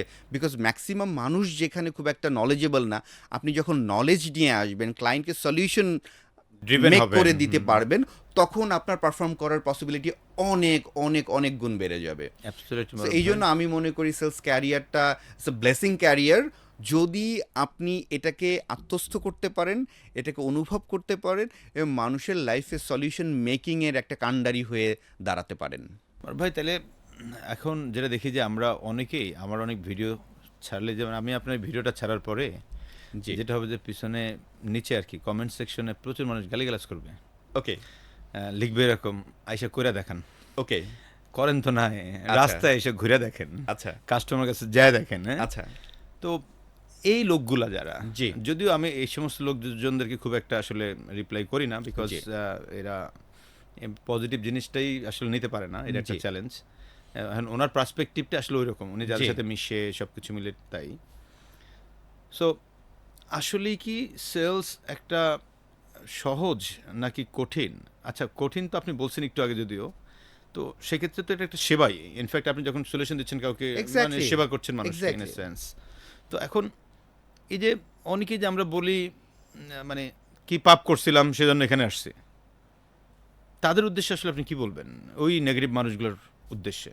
নেগেটিভ মানুষগুলোর জন্য আসলে আমার কিছু বলার নাই, শুধু একটা কথাই বলতে চাই।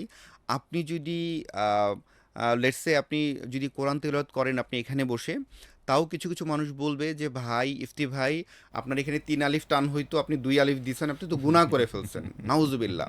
ঠিক একইভাবে আপনি এখানে ব্রেক ডান্স দেন, তাও বলবে আপনার নাচের স্টেপটা ঠিক হয় না ইফতি ভাই। সো কিছু মানুষ থাকবেই, আপনি যত ভালো কাজ করেন যত খারাপ কাজ করেন, আপনার নেগেটিভিটি খুঁজে বের করবেই। এবং এরা শুধু সেলস ক্যারিয়ার না, এরা যে ক্যারিয়ারে যাক, ওই ক্যারিয়ারটাই তার লাইফের জন্য অভিশাপ মনে করবে। অ্যাবসলিউটলি, যারা ব্লেসিং খুঁজে বের করতে পারে, তারা পৃথিবীর প্রত্যেকটা জায়গা থেকে ব্লেসিং খুঁজে বের করতে পারে। এবং সেলসম্যানশিপ হচ্ছে মানুষের লাইফে সলিউশন মেক করার অন্যতম প্রধান সুযোগ। যেই সুযোগটা যদি একজন সেলসম্যান গ্র্যাব করে, তার লাইফে সামনের দিকে আগানো খুব সহজ হবে। এবং যে বলবে যে করে দেখান, আল্লাহর রহমতে আপনি আমি আমরা করে দেখিয়ে আজকে কথা বলছি, এবং জিরো থেকে এই পর্যন্ত এসেছি। শুধুমাত্র করে দেখিয়েছি, বাস্তবায়ন করেছি, এখনও করার চেষ্টা করছি, ইনশাল্লাহ আগামী দিনেও করব। রাইট। অনেকে মনে করে কি বুঝছেন, এখানে আমরা যারা কথা বলি আমরা জি। মনে হয় কাজ টাজ করি টরি নাই, এসে বড় বড় কথা বলি, বইয়ের কথা বলি, এরকম একটা ফিল। আচ্ছা, তাদের উদ্দেশ্যে আমার ছোট্ট করে একটু বলা যে ভাইয়া, আপনি না মানে এইগুলোকে এভাবে না দেখে পজিটিভলি নিয়ে একটু চেষ্টা করেন। আর প্রথম যে কাজটা করতে পারেন, আপনার সঙ্গটারে পাল্টায় ফেলেন। আপনি এখন যাদের সাথে মিশতেছেন, যার সাথে কথা বলতেছেন, এরা সবগুলো নেগেটিভ লোক। দ্যাটস ওয়াই আপনার মধ্যে নেগেটিভ ট্রান্সফরমেশনটা হয়েছে। আপনি যদি পজিটিভ হতে চান, পজিটিভ মানুষগুলোর সাথে মিশেন। আপনি যদি প্রমোশন পেতে চান, আপনার উপর যিনি আছেন, মেবি একজন এরিয়া ম্যানেজার আছে বা সুপারভাইজার আছে, তাদের সাথে একটু মেলামেশা করেন। তখন হবে কি, আপনার দেখবেন আস্তে আস্তে দুনিয়াটা বড় হচ্ছে, আপনার দুনিয়াটা খুবই খুবই ছোট। আমার কাছে মনে হয় আর কি মারুফ ভাই, যারা নেগেটিভ কথাবার্তা বলে ওদের দুনিয়াটা জাস্ট এটুকু আমার কাছে মনে হয়, কারণ ও বৃত্তের বাইরে যাই না। দুনিয়ার যে কত বড়, জাস্ট আমরা যদি আমাদের কোরআনের আলোকে চিন্তা করে দেখেন, আমরা তো একটা একটা গ্যালাক্সির মধ্যে আছি। রাইট, তো এরকম কয়েক লাখ নাকি গ্যালাক্সি আছে। এক্স্যাক্টলি। তো গ্যালাক্সির আমরা হলাম সবচেয়ে ছোট একটা জিনিস পৃথিবী। এই পৃথিবীর মধ্যে তো আবার বাংলাদেশের ছোট্ট একটা জায়গা। রাইট, তার মানে বিশাল জিনিস, মানে ভাবনাটা কত বড় করার সুযোগ আছে। সেই জায়গাটা থেকে অনেকেই যে মেসেজটা দেওয়া, যে আপনার মানে পজিটিভ মানুষের সাথে একটু চর্চা করলে তখন দেখা যাচ্ছে আপনি এই জিনিসগুলো আবার পজিটিভলি নিতে পারবেন। মারুফ ভাই, এখানে যদি আপনাকে আমার আরেকটা প্রশ্ন থেকেই যায়, যদিও আমরা ইন্টেরিয়র সেক্টরটা নিয়ে কথা বলবো, কিন্তু ইন্টেরিয়র সেক্টরের সাথে রিয়েল এস্টেটটা well connected, Right. That's why এই প্রশ্নটা চলে আসে। আপনি ওই যে 2টা বিক্রি করেছিলেন, আপনি অ্যাডভান্স ডেভেলপমেন্টে আপনার টোটাল ছিলেন মনে হয় 10 মাস। জি। এই 10 মাসে আসলে কয়টা ফ্ল্যাট বিক্রি করছেন? পরবর্তীতে আপনি অ্যাসেটে গেলেন, অ্যাসেটে কয়টা করলেন? টোটাল আপনার কয়টা ফ্ল্যাট বিক্রি করেছিলেন, এবং এর মধ্যে সবচেয়ে টাফেস্ট ফ্ল্যাট বিক্রির ঘটনাটা কি, আমি সেটা একটু শুনতে চাই। ওকে, গ্রেট, পারফেক্ট। যেটা হয়েছে, ক্যারিয়ারে কখন জব সুইচ করতে হবে এটা খুব ইম্পর্ট্যান্ট একটা পার্ট। সো আমি খুবই কৃতজ্ঞ আমার প্রথম কোম্পানির কাছে যে তারা আমাকে সুযোগ দিয়েছিল পারফর্ম করার জন্য, এবং আমি চেষ্টা করেছি এবং আলহামদুলিল্লাহ আমি সাকসেসফুলি পারফর্ম করতে পেরেছি, এবং মাত্র 10 মাসের মাথায় আমি জব সুইচ করেছি। এবং সবচেয়ে বড় ব্যাপার হচ্ছে আমার পরবর্তী দুটো জব কোথাও আমি নিজে থেকে উইলিংলি সিভি দিয়ে জব নেইনি, বরঞ্চ মার্কেট থেকে আমাকে খুঁজে বের করা হয়েছে, এবং তারা আমাকে ইনভাইট করেছে, কফি খাওয়ার ইনভাইট করেছে, দেন তাদের এইচআরের সাথে আমি কথা বলেছি, এবং ফাইনালি আমার জব করার সুযোগ হয়েছে। তো যেটা হয়েছে, আমি দেখেছি আমি প্রথম যে কোম্পানিটাতে ছিলাম, আমি জাস্ট রেসপেক্ট রেখেই বলছি, সেই কোম্পানিতে তখন 8 থেকে 10টা প্রজেক্টের মতো অপারেশনসে ছিল। সো আমি একটু চিন্তা করলাম যে ওকে, আমি তো সেলসম্যান, আমি সেলস করতে চাই। সো আমার হাতে যে ক্লায়েন্টগুলো আছে, যে সলিউশনগুলো আছে, সেইটা মানে খুব বেশি মানুষকে ক্যাটার করতে পারছি না আমি, রাইট। যেহেতু মাত্র আমার 8টা হাতে 10টা প্রোডাক্টই প্রজেক্ট। আছে 8টা 10টা প্রজেক্ট, রাইট। এবং খুব লেন্দি প্রজেক্ট টাইপ। সো আমি চিন্তা করলাম যে এবং কোম্পানির যে বিজনেস ফোরকাস্ট চিন্তা করলাম, সেটাও খুব দ্রুত যে অনেক বেশি প্রজেক্ট আসবে সেটার খুব একটা সম্ভাবনা নাই। আমি যখন আরেকটা কোম্পানি থেকে আমি অফার পেলাম, তখন আমি স্টাডি করে দেখলাম তাদের 250+ প্রজেক্ট অনগোয়িং ও মাই আছে। গড, 8-10টা থেকে 250 250 project। Plus project. Huge। দেন আমার মনে হলো আমি যদি এখানে সুইচ করি, আমার পসিবিলিটি অনেক হাই থাকবে মার্কেটে, এবং আমি আমার ক্লায়েন্টদেরকে বেটার সলিউশনটা দিতে কারণ পারবো। অপশনস আপনার কাছে তখন অনেক। এক্স্যাক্টলি, বিকজ আমি নিজেকে সলিউশন মেকার মনে করি। আমি যখন সলিউশন মেকার হব, তখন আমার ক্লায়েন্টদেরকে সার্ভ করার জন্য আমার হাতে অনেক সলিউশন থাকতে হবে, সো দ্যাট আমি 1000 স্কোয়ার ফিট থেকে শুরু করে 5000 10,000 স্কোয়ার ফিটের অ্যাপার্টমেন্ট সলিউশন দিতে পারবো according to their budget and preference and area preference সব কিছু মিলিয়ে। Then I decided to switch next job to asset development. আলহামদুলিল্লাহ অ্যাসেট ডেভেলপমেন্টে 1 বছর কাজ করার আমার সুযোগ হয়েছে, এবং that was amazing learning for my life. এবং সেইখানে এত চমৎকার চমৎকার ট্রেনিং আমি পেয়েছি, এত চমৎকার লাইফস্টাইল আমি পেয়েছি, যাতে করে আমার সেলসম্যানশিপটাকে আমার জাস্ট ঐশ্বরিক পেশাই মনে হয়েছে তখন। এবং মারুফ ভাই, দুইটার মিলে আপনি কয়টা ফ্ল্যাট বিক্রি করছিলেন এমনিতে? আমি অ্যাসেট ডেভেলপমেন্টেও প্রায় 5টা অ্যাপার্টমেন্ট বিক্রি করেছি, Very good। এবং ইসে আমি 3টা অ্যাপার্টমেন্ট সেল করেছি অ্যাডভান্স Asset এ? ডেভেলপমেন্টে, রাইট। নো, অ্যাডভান্সের 3টা, অ্যাসেট হলো 5টা, মানে 8টা ফ্ল্যাট বিক্রি হয়েছে। অ্যাপার্টমেন্ট সেল করেছি। Very good। এর মধ্যে সবচেয়ে টাফ কোনটা সেল আপনার কাছে মনে হয়েছিল এই 8টার মধ্যে? একটা এক্সাম্পল দেই। রাইট।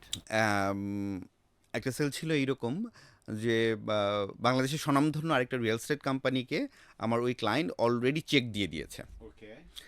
আমার সাথে তার কমিউনিকেশনটা শুরু হয়েছিল একটু পরে গিয়ে। ইন দ্য মিন টাইম সে আরেকটা স্বনামধন্য রিয়েল এস্টেট কোম্পানি, তার আরও 2-3 মাস আগে থেকে কমিউনিকেশন হয়েছিল। আমার সাথে জাস্ট 1 সপ্তাহ হলো কমিউনিকেশন হলো, এবং একদিন আমি তার বাসায় গেলাম, তার সাথে কথা বললাম, এবং সে অনেক খাবার দাবারের আয়োজন করলো আমার জন্য, ওকে। এবং আমাকে বলল যে মারুফ সাহেব, পার্সোনালি আপনাকে আমার খুব ভালো লেগেছে। আপনি যেভাবে করে চিন্তা করেন, আমার প্রবলেমটাকে সলিউশন দেওয়ার জন্য যেভাবে করে চিন্তা করেন, এইটা আমি আসলে পাইনি। আমি আরও বেশ কিছু রিয়েল এস্টেট কোম্পানির সাথে গত 2-3 মাস ধরে কমিউনিকেশন করছিলাম। তো আমি আজকে আপনার জন্য এত খাবার অ্যারেঞ্জ করেছি, রিজন একটাই, আমি আপনার কাছ থেকে অ্যাপার্টমেন্টটা কিনতে পারছি না, বিকজ আমি অলরেডি চেক দিয়ে বিটিআইতে ফেলছেন। 10 লাখ টাকার একটা চেক দিয়ে ফেলেছি। সো আমি আসলে দুঃখ প্রকাশ করছি, এবং আমি আফসোস করছি আমি আপনার এই প্রপার্টি নিতে পারলাম না। আমি তাকে বললাম ইটস ওকে, এটা কোনো প্রবলেমই না, বিকজ এই অ্যাপার্টমেন্টটা তো আপনার জীবনের শেষ অ্যাপার্টমেন্ট না। আল্লাহ যদি চায় আপনি আবার অ্যাপার্টমেন্ট কিনবেন, সম্ভব। মজা করে খাওয়া দাওয়া করলাম, প্রায় 1.5 ঘন্টার মতো আড্ডা দিলাম, টিভি দেখলাম, করলাম, এবং লাস্টে যখন ফিরে আসবো, তখন আমার ক্লায়েন্ট আমাকে বলছিল, মানুষ কী করা যায় বলেন তো, আমি যদি আপনার কাছ থেকে নিতে চাই, বাট ওই অ্যাপার্টমেন্টটা আমার খুব ভালো লেগেছে, কি করা যায়? বাট এই মুহূর্তে তো আমি 2টো অ্যাপার্টমেন্ট এফোর্ড করার সামর্থ্য আমার নাই। সরি টু সে, আমি তাকে বললাম, আপনি যদি চান আমি কথা বলতে পারি। ওকে। এবং আমি তখন হেড অফ সেলসের সাথে কথা বললাম, এবং আমি বললাম যে তাকে আমি চিনতাম, একাধিকবার ইন্টারভিউ দিয়েছি, এবং আমাকে নিতে চেয়েছিলেন, বাট আমি পরবর্তীতে বিভিন্ন কারণে হয়নি। করা হয় নাই। হুম। বাট ওখানে হেড অফ সেল যে ছিলেন, তার সাথে আমার খুবই ভালো ইন্টিমেসি ছিল, এবং আমি তাকে কনভিন্স করলাম যে ক্লায়েন্ট তো এটাকে ক্যান্সেল করতে চাচ্ছে, কি করা যায়? তখন বললো ওকে, মারুফ ভাই আপনার যেহেতু ক্লায়েন্ট, উনি যদি ক্যান্সেল করে আপনার কাছ থেকে নিতে চায়, তাহলে এটাকে আমি প্রসেস করছি। দেন ফাইনালি আমার ক্লায়েন্ট অ্যাপ্লিকেশন করে এবং ওখান থেকে সেলটা ক্লোজ করে এবং আমার কাছ থেকে অ্যাপার্টমেন্ট নেওয়া হয়। That was toughest job in my career, এবং আই বিলিভ কেউ যদি ক্লায়েন্টকে ওন করতে পারে, ক্লায়েন্টকে উইন করতে পারে, তাহলে anything is possible in sales career. Absolutely. Otherwise আপনি চিন্তা করেন একটা কোম্পানিতে, এবং স্বনামধন্য কোম্পানিতে সে অলরেডি চেক দিয়ে দিয়েছে, সেল ক্লোজ হয়ে গেছে, তারপরে সেখান থেকে উইথড্র করে আমার কাছ থেকে, এখন এখানে অনেকেই বলতে পারে আপনি ডিজনেস্টি করেছেন ব্লা ব্লা ব্লা ব্লা। না ভাই, আমি No. কোনো ডিজনেস্টি করি নাই। আমি ক্লায়েন্টকে প্রপার সলিউশন দেওয়ার চেষ্টা করেছি, আমি তাকে বোঝানোর চেষ্টা করেছি which one is best for you.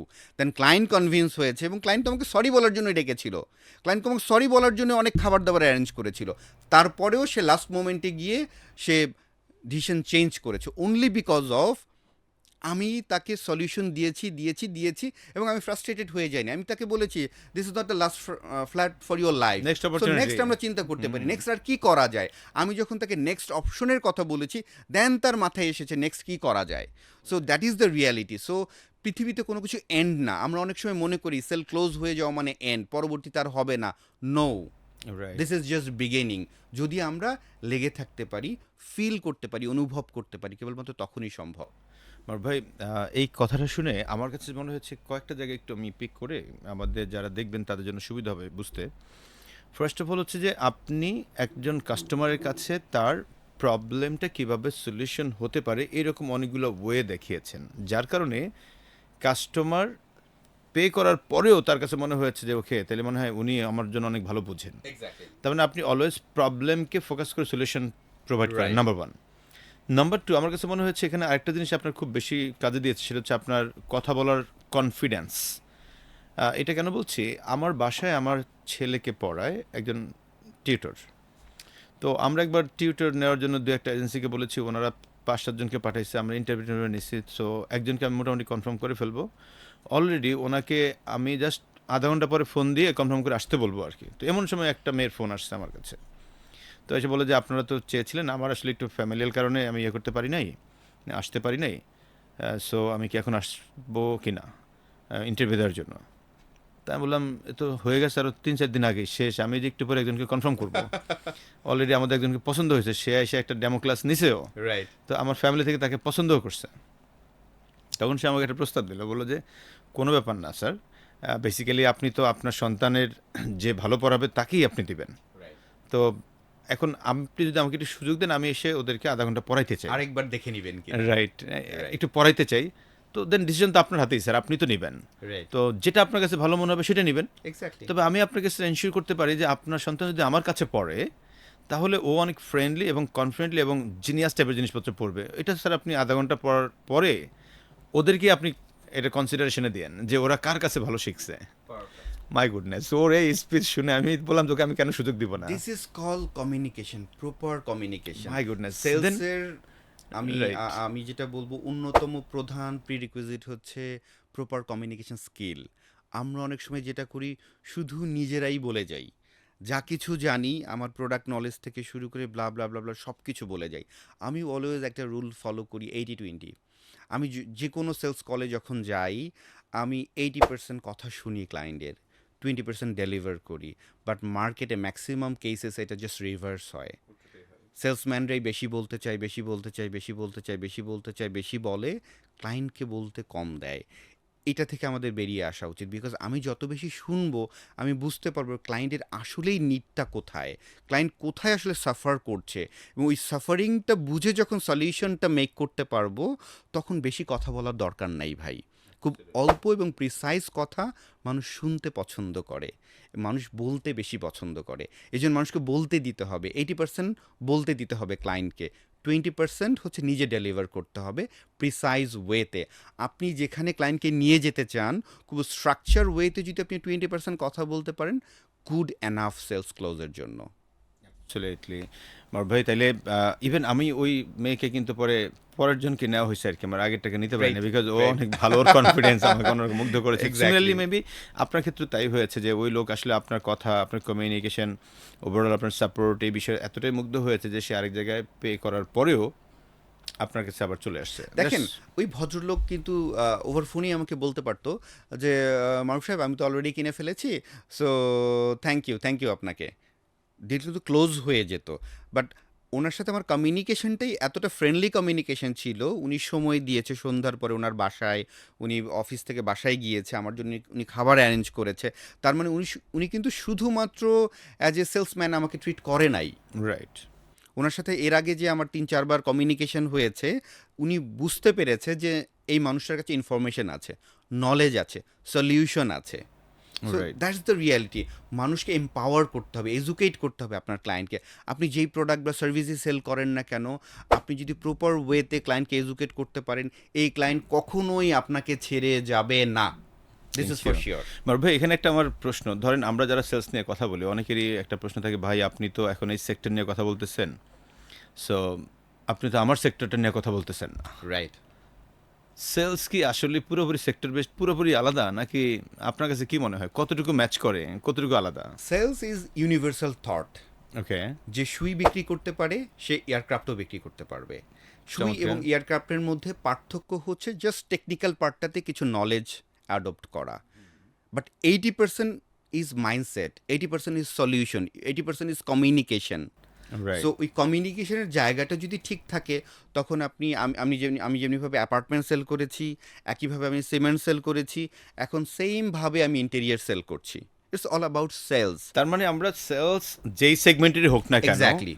At least 80 to 85% similar থাকে। সিমিলার থাকবে, আর রাইট। 15 to 20% হচ্ছে আপনার সেক্টর বেসড, আমার প্রোডাক্ট বেসড বা Exactly. টেকনোলজি বেসড একটু অ্যাডাপ্ট করতে হয়। এক্স্যাক্টলি। তার মানে আজকে যারা পডকাস্টটা দেখছে, এটা যেই কোনো সেগমেন্টের মানুষই দেখুক না কেন তার জন্য কার্যকর হবে, রাইট? খুব সহজ। আপনি যদি সাঁতার কাটতে পারেন, সুইমিং পুলে পারবেন, নদীতে পারবেন, পুকুরে পারবেন, সমুদ্রেও পারবেন। অ্যাবসলিউটলি। বাট তিনটা জায়গার পানি কিন্তু ডিফারেন্ট, ওয়েভ ডিফারেন্ট।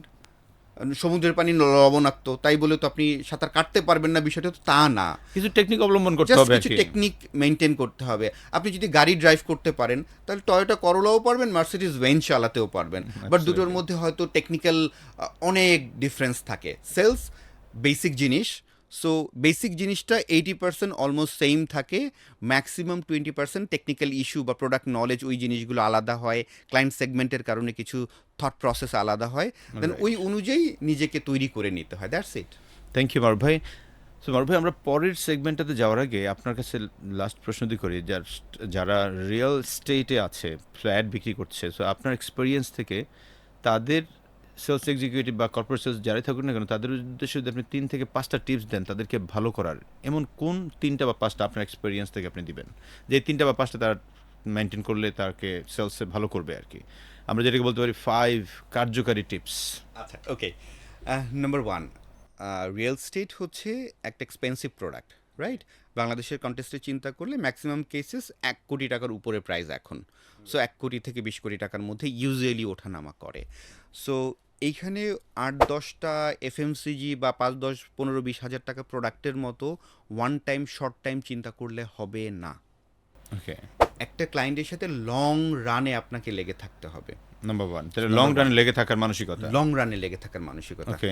নাম্বার 2, আপনি কখনোই আপনার প্রোডাক্ট সেল করার জন্য মিথ্যার অবলম্বন হবেন না।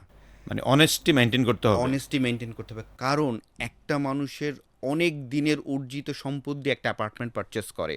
শুধুমাত্র আপনি আপনার কমিশন বা আপনার জবটাকে সিকিউর করার জন্য আপনি যদি কোনো প্রকার ডিসঅনেস্টি করেন, রিমেম্বার, প্রকৃতি এটাকে ছাড় দিবে না। ছেড়ে দিবেন আপনাকে। কখনোই না। নাম্বার 2, নাম্বার 3 হবে এবার। Number 3, Right. আপনাকে ডেফিনেটলি অফিস আওয়ারের বাইরে গিয়ে কাজ করতে কমফোর্টেবল হতে হবে। বিকজ আমার ক্যারিয়ারে আমি যতটুকু দেখেছি, আমার সব বড় ডিলগুলো হয়েছে অফিস আওয়ারের বাইরে। That is Right. Friday, Saturday, সন্ধ্যার পর, ফজরের পর। সো এই টাইমগুলোকে বেছে নিতে হবে, বিকজ যেই ভদ্রলোক আপনার কাছ থেকে অ্যাপার্টমেন্ট কিনবে সে হয়তো ব্যবসা করছে অথবা কোথাও জব করলেও গুরুত্বপূর্ণ পজিশনে মানে job টাইম করছে। ফ্রেমের বাইরে তার কাজ করা তার মানুষকে রেগুলার কাজের মধ্যে সে আপনাকে বেশি টাইম দিবে দিবে না। না, দিবে সে না। আপনাকে 15 মিনিট 20 মিনিট টাইম দিবে। 20 মিনিটে ভাই কোটি টাকার ডিসিশন মেক হয় না। না। সো তার কাছ থেকে আওয়ার্স টাইম নিতে হবে, যেই টাইমটাতে সে ফ্রি থাকে, এবং সে ফ্রি যখন থাকবে ওই টাইমটা আপনার জন্য কনভিনিয়েন্ট করে নিতে হবে। কেবলমাত্র তখনই সম্ভব হবে তাকে বেটার সলিউশন দেয়া, এবং সে আপনার প্রতি তখন ডিপেন্ডেন্ট ফিল করবে। ওকে। নাম্বার 4, অবশ্যই আপনাকে প্রোডাক্ট নলেজে দক্ষ হতে হবে। যদিও আপনি সেলসম্যান, আপনাকে বেসিক ইঞ্জিনিয়ারিং নলেজ থাকতে হবে, বেসিক আর্কিটেকচার নলেজ থাকতে হবে, বেসিক এয়ার লাইট সার্কুলেশনের ফাংশনগুলো আপনাকে বুঝতে হবে। সো এই টেকনিক্যাল পার্টটা ম্যাক্সিমাম সেলসম্যানরা ভুলে যায়। পারি তো না, ভুলে তো পরে হ্যাঁ, কাহিনী। মনে করে একটু টাফ, এই জন্য এটাকে তারা স্টাডি করতে চায় না। বাট আসলেই কোনো কিছু রকেট সায়েন্স না। আপনি যদি একটু সময় নিয়ে 1 মাস 2 মাস বা হার্ডলি 3 মাস লাগবে, আপনি যদি স্টাডি করেন, সেলসম্যান যখন দেখবে আপনি টেকনিক্যাল ইস্যুগুলি নিয়ে অনেক কথা বলছেন, তখন কিন্তু আপনার উপরে ডিপেন্ড করবে। Number 5, relationship. ও There fantastic. is no alternative is relationship. Luxury product, কোটি টাকার অ্যাপার্টমেন্ট আপনি বিক্রি করবেন শুধুমাত্র আপনার প্রোডাক্ট ভালো বলে, শুধুমাত্র আপনার ব্র্যান্ড ভালো বলে? নো, বিকজ কাস্টমার আপনার প্রোডাক্ট কিনে না, কাস্টমার আপনাকে পারচেস করে। সো আপনি যদি তার সাথে রিলেশনশিপ মেক করতে পারেন, সে আপনার উপরে ডিপেন্ড করবে, রিলাই করবে, দেন আপনার প্রোডাক্টের উপরে ডিপেন্ড করবে অ্যান্ড ইনভেস্ট করবে। সো আই বিলিভ এই 5টা জিনিস যদি রিয়েল স্টেট সেলসম্যানরা আয়ত্ত করতে পারে, একটু চেষ্টা করে, আই বিলিভ রিয়েল স্টেটে পারফর্ম করা অনেক ইজি। আর ভাই তাহলে 5টা যেটা বলেছেন আমি একটু সামারাইজ করতে চাই, Please, তাহলে recap. অনেকের জন্য সুবিধা হবে। নাম্বার 1 হচ্ছে যে লং রানে আমার এই কাস্টমারকে সময় দিয়ে অনেক দূর যাইতে হবে, সেজন্য লং রানে যাওয়ার মানসিকতা, শর্ট টার্ম না খেলা, কনসিস্টেন্ট হইতে হবে। কনসিস্টেন্ট হওয়া। নাম্বার 2 হচ্ছে অনেস্টি। নাম্বার 3 আপনি বলেছেন যে টাইম ফ্রেম মেনটেন করে হবে না, মানে আপনার টাইম ফ্রেমের বাইরেও, অফিস আওয়ারের অফিসারের- আইলে কাজ করতে হবে। অফিসারের বাইরেও কিছু কাজ করতে হবে আর কি, মানে কাস্টমারের যে সময়টাতে সুবিধা হয়। এক্স্যাক্টলি, নাম্বার 4 আপনি যেটা বলেছেন তাকে প্রোডাক্ট নলেজে অনেক দক্ষ হতে হবে, রাইট। যত বেশি দক্ষ হবে তত বেশি সে ভালো করবে। নাম্বার 5 আপনি যেটা বলেছেন সেটা হচ্ছে যে রিলেশনশিপ, এটা কোনো আসলে বিকল্প নাই। Right. Thank you, it's a very good sign. So Maruf ভাই, আমরা তো রিয়েল এস্টেট নিয়ে কথা বললাম, এবার আমরা একটু যেতে চাই ইন্টেরিয়ারে, যেটা আসলে আপনার মেইন জায়গা। ইন্টেরিয়ার, এখানে যারা সেলসে কাজ করে তাদের সাথে যারা টার্গেট কাস্টমার, তাদের সঙ্গে একটা খুবই মিসম্যাচ হয় অনেক ক্ষেত্রে, আমরা যেটা দেখি। এবং আমরা যারা সাধারণ পিপল, আপনি কিছু যদি মনে না করেন আমি একটু ভাষায় বলতে চাই। প্লিজ। আমরা অনেকেই মনে করি আর কি যে ইন্টেরিয়র লোকজন আসলে গলা কাটে। True, true reality. আপনি বলছেন ট্রু রিয়েলিটি, তার মানে Exactly. আমি যাই সেলসের লোক, আমি এরকম জায়গায় কিভাবে হ্যান্ডেল করব? আমি একজন কাস্টমার, লাইক আমি মনে করছি যে মারুফ ভাই হচ্ছে ইন্টেরিয়র লোক, এরা আসলে কখনোই সঠিক তথ্য দেয় না।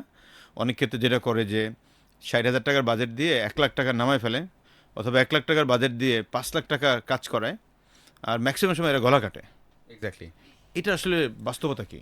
এটার বাস্তবতাটা ঠিক, একদম মার্কেটের স্টিল টুডে যদি আমি বলি, এই রিয়ালিটিটা এক্সিস্ট করছে।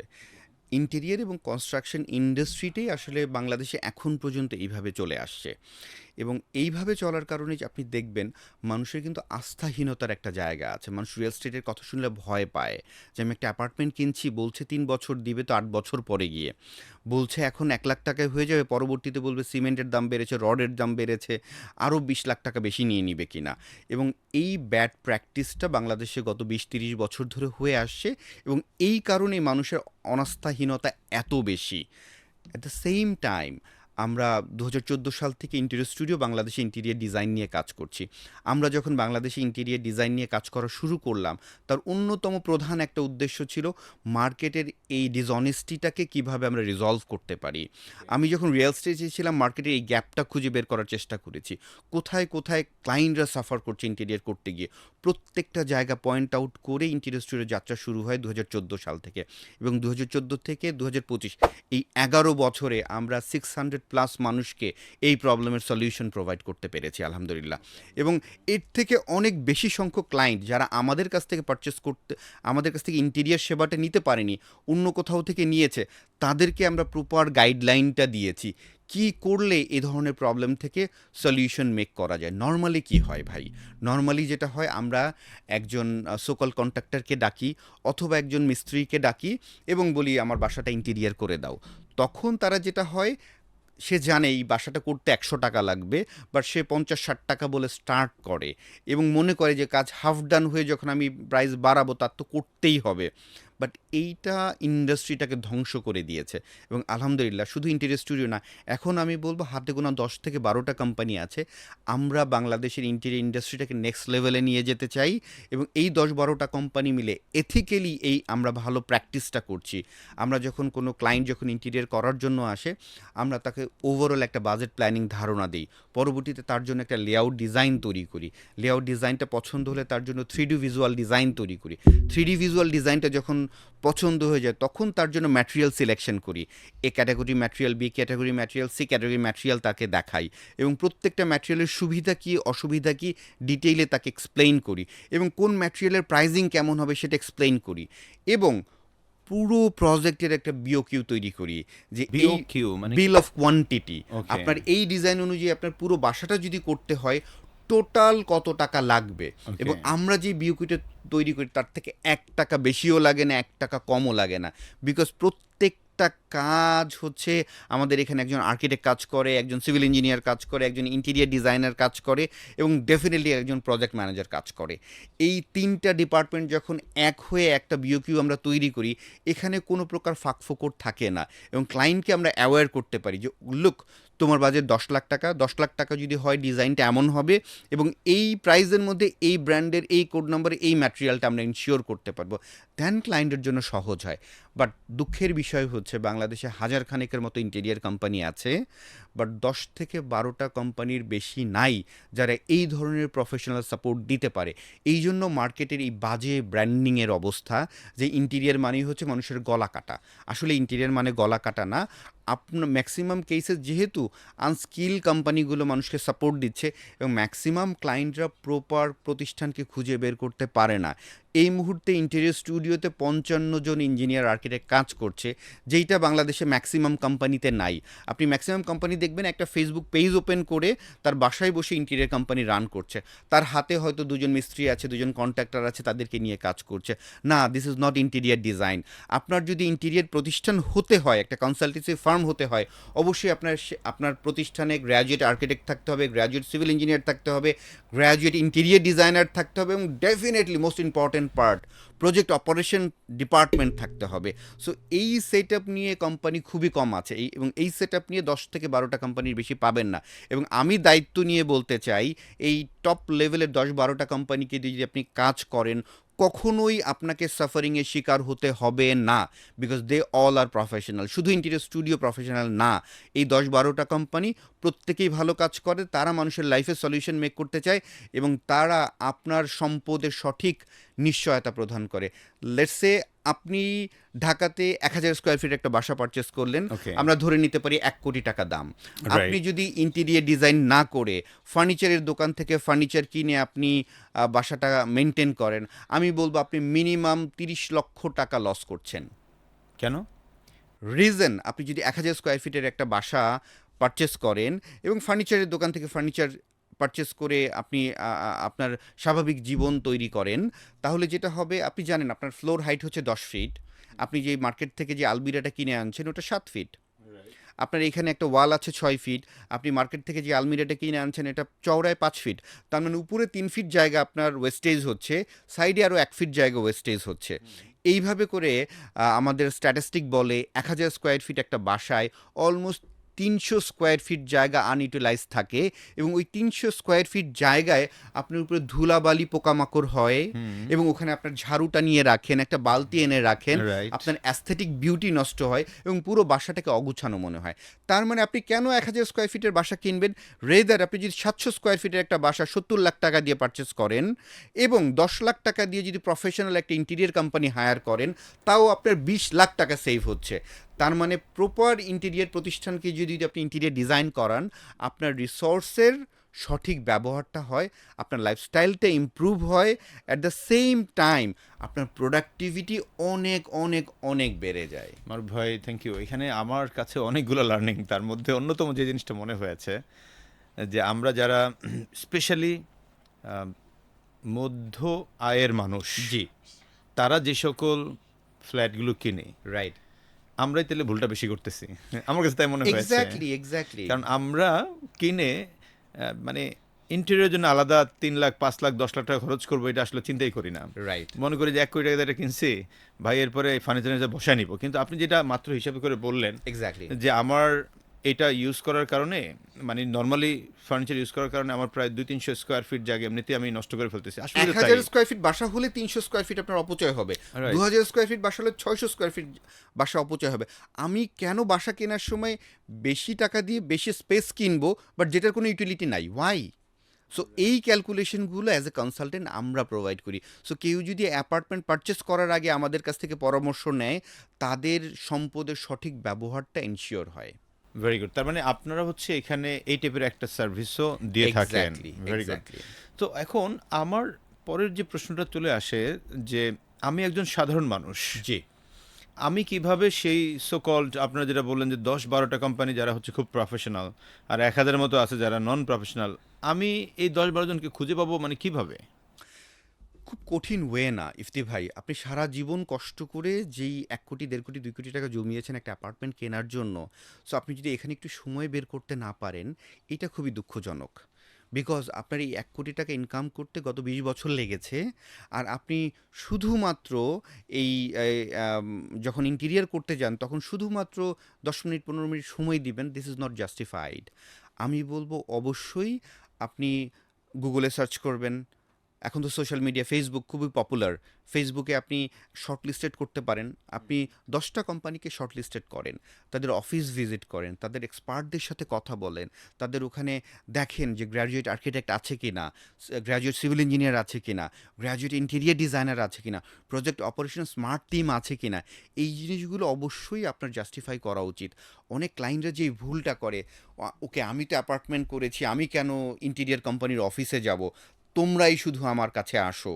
So that is absolutely misconception. Because আপনি শুধুমাত্র অন্ধের উপরে ইন্টেরিয়ার কোম্পানি থেকে 2জন লোক এনে তার সাথে কথা বলে কাজটা দিয়ে দিয়েন না, কখনই এই কাজটা করবেন না। অবশ্যই আপনি 10টা কোম্পানি না হোক, অন্তত 3টা কোম্পানি শর্ট লিস্টেড করেন, 5টা কোম্পানি শর্ট লিস্টেড করেন, তাদের সাথে বসেন। বিকজ শুধুমাত্র যেটা টাকার ব্যাপার তাই না, এটা আপনার সারা জীবনে একটা স্বপ্নের ব্যাপার, আপনার স্বপ্নের ঘর হতে যাচ্ছে। এখানে অবশ্যই আপনাকে সময় বের করতে হবে, শত ব্যস্ততার মধ্যে আপনাকে সময় বের করতে হবে, এবং এইখানে প্রপার টাইমটা আপনাকে ইনভেস্ট করতে হবে। যেই মানুষ 2 কোটি টাকা অর্জন করেছে সে এতটা অবুঝ না। তাকে, সে যদি শুধুমাত্র হয়, সে যদি একটু টাইম বের করে, সে যদি একটু প্রায়োরিটি লিস্টে রাখে ইন্টেরিয়ার ডিজাইন সিলেক্ট করার সময়, একটু সময় বের করে 2টা 3টা প্রতিষ্ঠান ভিজিট করে, সে তাহলে সে নিজেই পারবে। ডিসিশন মেক করতে পারবে সে এই কোম্পানির সাথে যাবে কি যাবে না। So this is very easy task. Thank you মার ভাই। আই থিঙ্ক অনেকেই সেটা হয়তো বা করবে। এবার আমার কাছে, আপনার কাছে যে পরের প্রশ্নটা আমার, সেটা হচ্ছে এই সেগমেন্টে যারা সেলসে কাজ করে, সেলসে কি ইঞ্জিনিয়াররা কাজ করে নাকি সাধারণ সেলসের এক্সিকিউটিভ লেভেলে গ্র্যাজুয়েট কমপ্লিট করে আসা মানুষরা কাজ করে? কারা কাজ করে এখানে? এই ইন্ডাস্ট্রিতে দুটো ব্যাপারই ঘটে, এবং দুটো ব্যাপার ঘটার কারণে বিষয়টা একদম ডিজাস্টার হয়ে যায়। ম্যাক্সিমাম কোম্পানি যেহেতু এসএমই ধরনের কোম্পানি, এখানে প্রপার ট্রেইনড আপটা হয় না। যারা আর্কিটেক্ট বা ইঞ্জিনিয়ার সেলসে যাচ্ছে, তারা প্রপার সেলস টোনটা বোঝে না, তারা সেলসের যে ক্রাইটেরিয়া এটা বোঝে না, তারা শুধুমাত্র টেকনিক্যাল ইস্যুগুলি নিয়ে কথা বলে এবং ক্লায়েন্টের পালস বুঝতে পারে না। এবং এই কারণে যেসব কোম্পানিতে ইঞ্জিনিয়ার বা আর্কিটেক্টরা কাজ করছে, পারফরমেন্স খুব একটা ভালো না। অন দ্য আদার হ্যান্ড, যে কোম্পানিতে সেলসম্যানরা কাজ করছে, তাদেরও প্রপার ট্রেনিংটা থাকে না টেকনিক্যাল পার্টগুলোতে।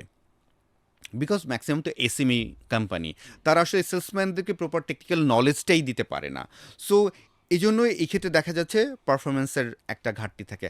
আমাদের প্রতিষ্ঠানে আমরা যেটা যেটা করে থাকি, আমাদের আর্কিটেক্টরাই হচ্ছে সেলস পারসন। ওকে, তাদেরকে আপনারা সেলসের ট্রেনিংটা করিয়েছেন আর কি? আমরা তাদেরকে ধারাবাহিকভাবে সেলসের ট্রেনিংগুলো দিতে থাকি। আমাদের একদম প্রথম যেই কাজটা করে থাকি, তাদেরকে আমরা কমিউনিকেশন এক্সপার্ট হিসেবে তৈরি করি। ওকে। নেক্সট পার্টে এসে তাদেরকে আমরা চেষ্টা করি সেলসের নলেজগুলো দেওয়ার জন্য।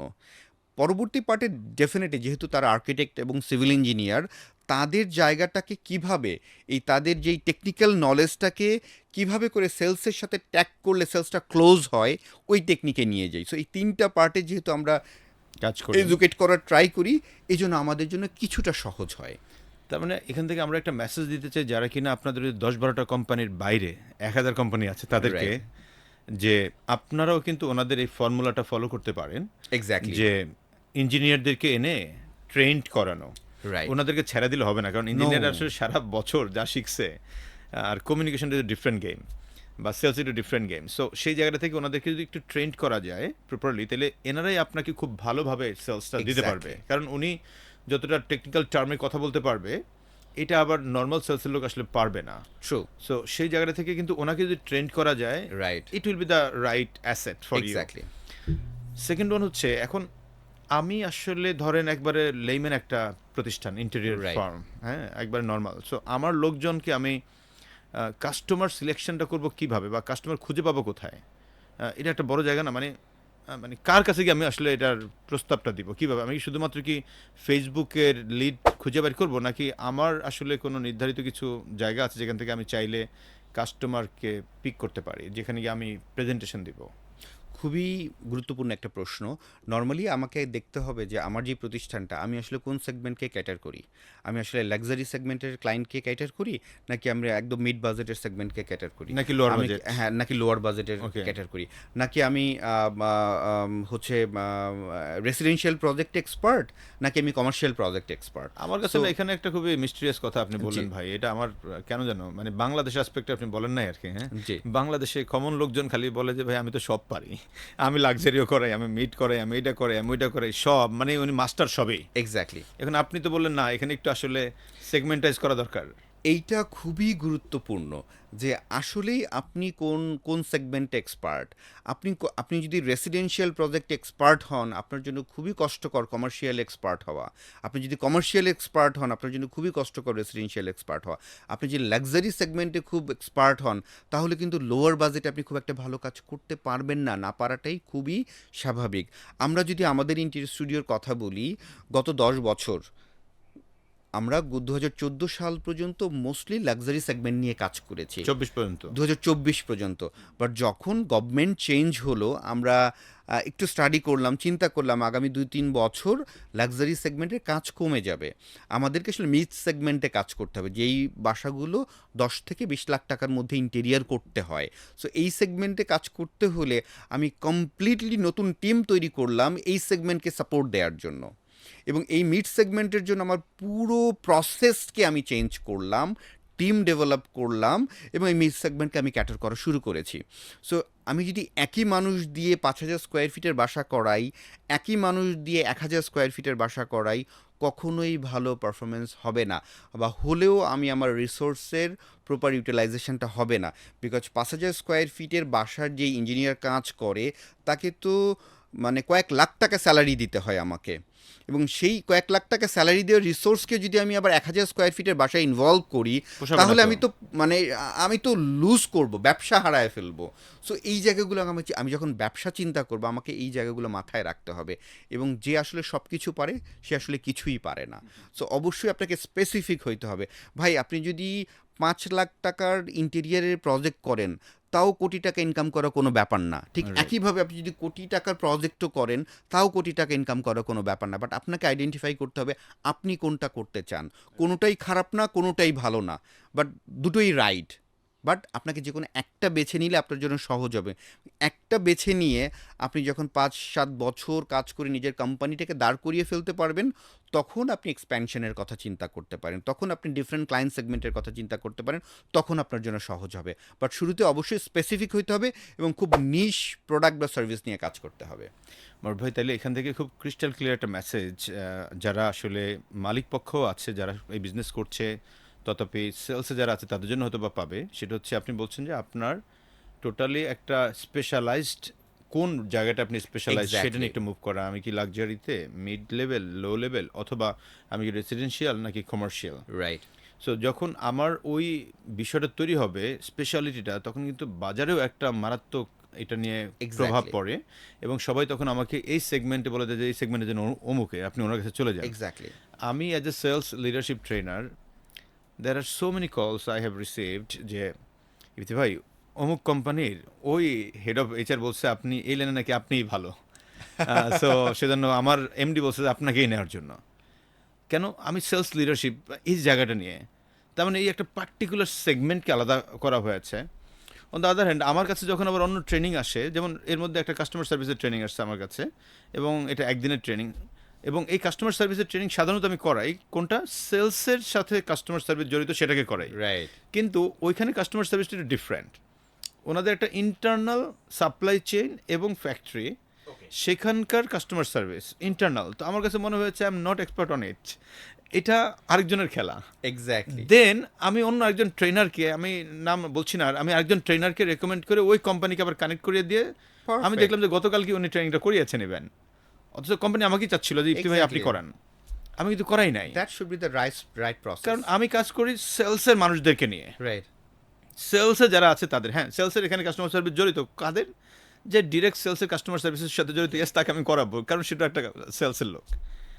এখন এই যে স্পেশালিটিটা তৈরি হলো, এতে করে হয়েছে কি, ধরেন আগামী 3-4-5 মাস পর্যন্ত শিডিউল ব্লকড রয়েছে, যেটা আমি মানে শিডিউল মানুষ এমনভাবে রিকোয়েস্ট করে দিতে পারতেছি না, মানে এমন একটা ম্যাসাকার হয়ে আছে। এখন আমি যদি এখন সব বিষয়ের মাস্টার হইতাম তাহলে কিন্তু আমার কাজ পাওয়া কঠিন হয়ে যেত। আমাদের বাংলাদেশে অনেক ট্রেনার আছে যারা কিন্তু আপনার সব বিষয়ে ট্রেনিং করায়, আলটিমেটলি কিন্তু সারা মাসে স্ট্রাগল করে। তার মানে আপনার কথার পিক যদি আমি ধরি, আপনার এটার সাথে আমার রিয়েল লাইফে মিলে গেল যে আপনি ইন্টেরিয়রের কোন সেগমেন্টটাতে আসলে কাজ করতে চান, কোনটাতে আপনি স্পেশালিস্ট হতে চান, ওই একটা স্পেশালিস্ট জায়গায় আপনি নিজেকে অন্য জায়গায় নিয়ে যান, ওইটা রিলেটেড এক্সপার্ট হন, তখন দেখবেন যে আপনার প্রচুর বিক্রি বেড়ে গেছে। রাইট।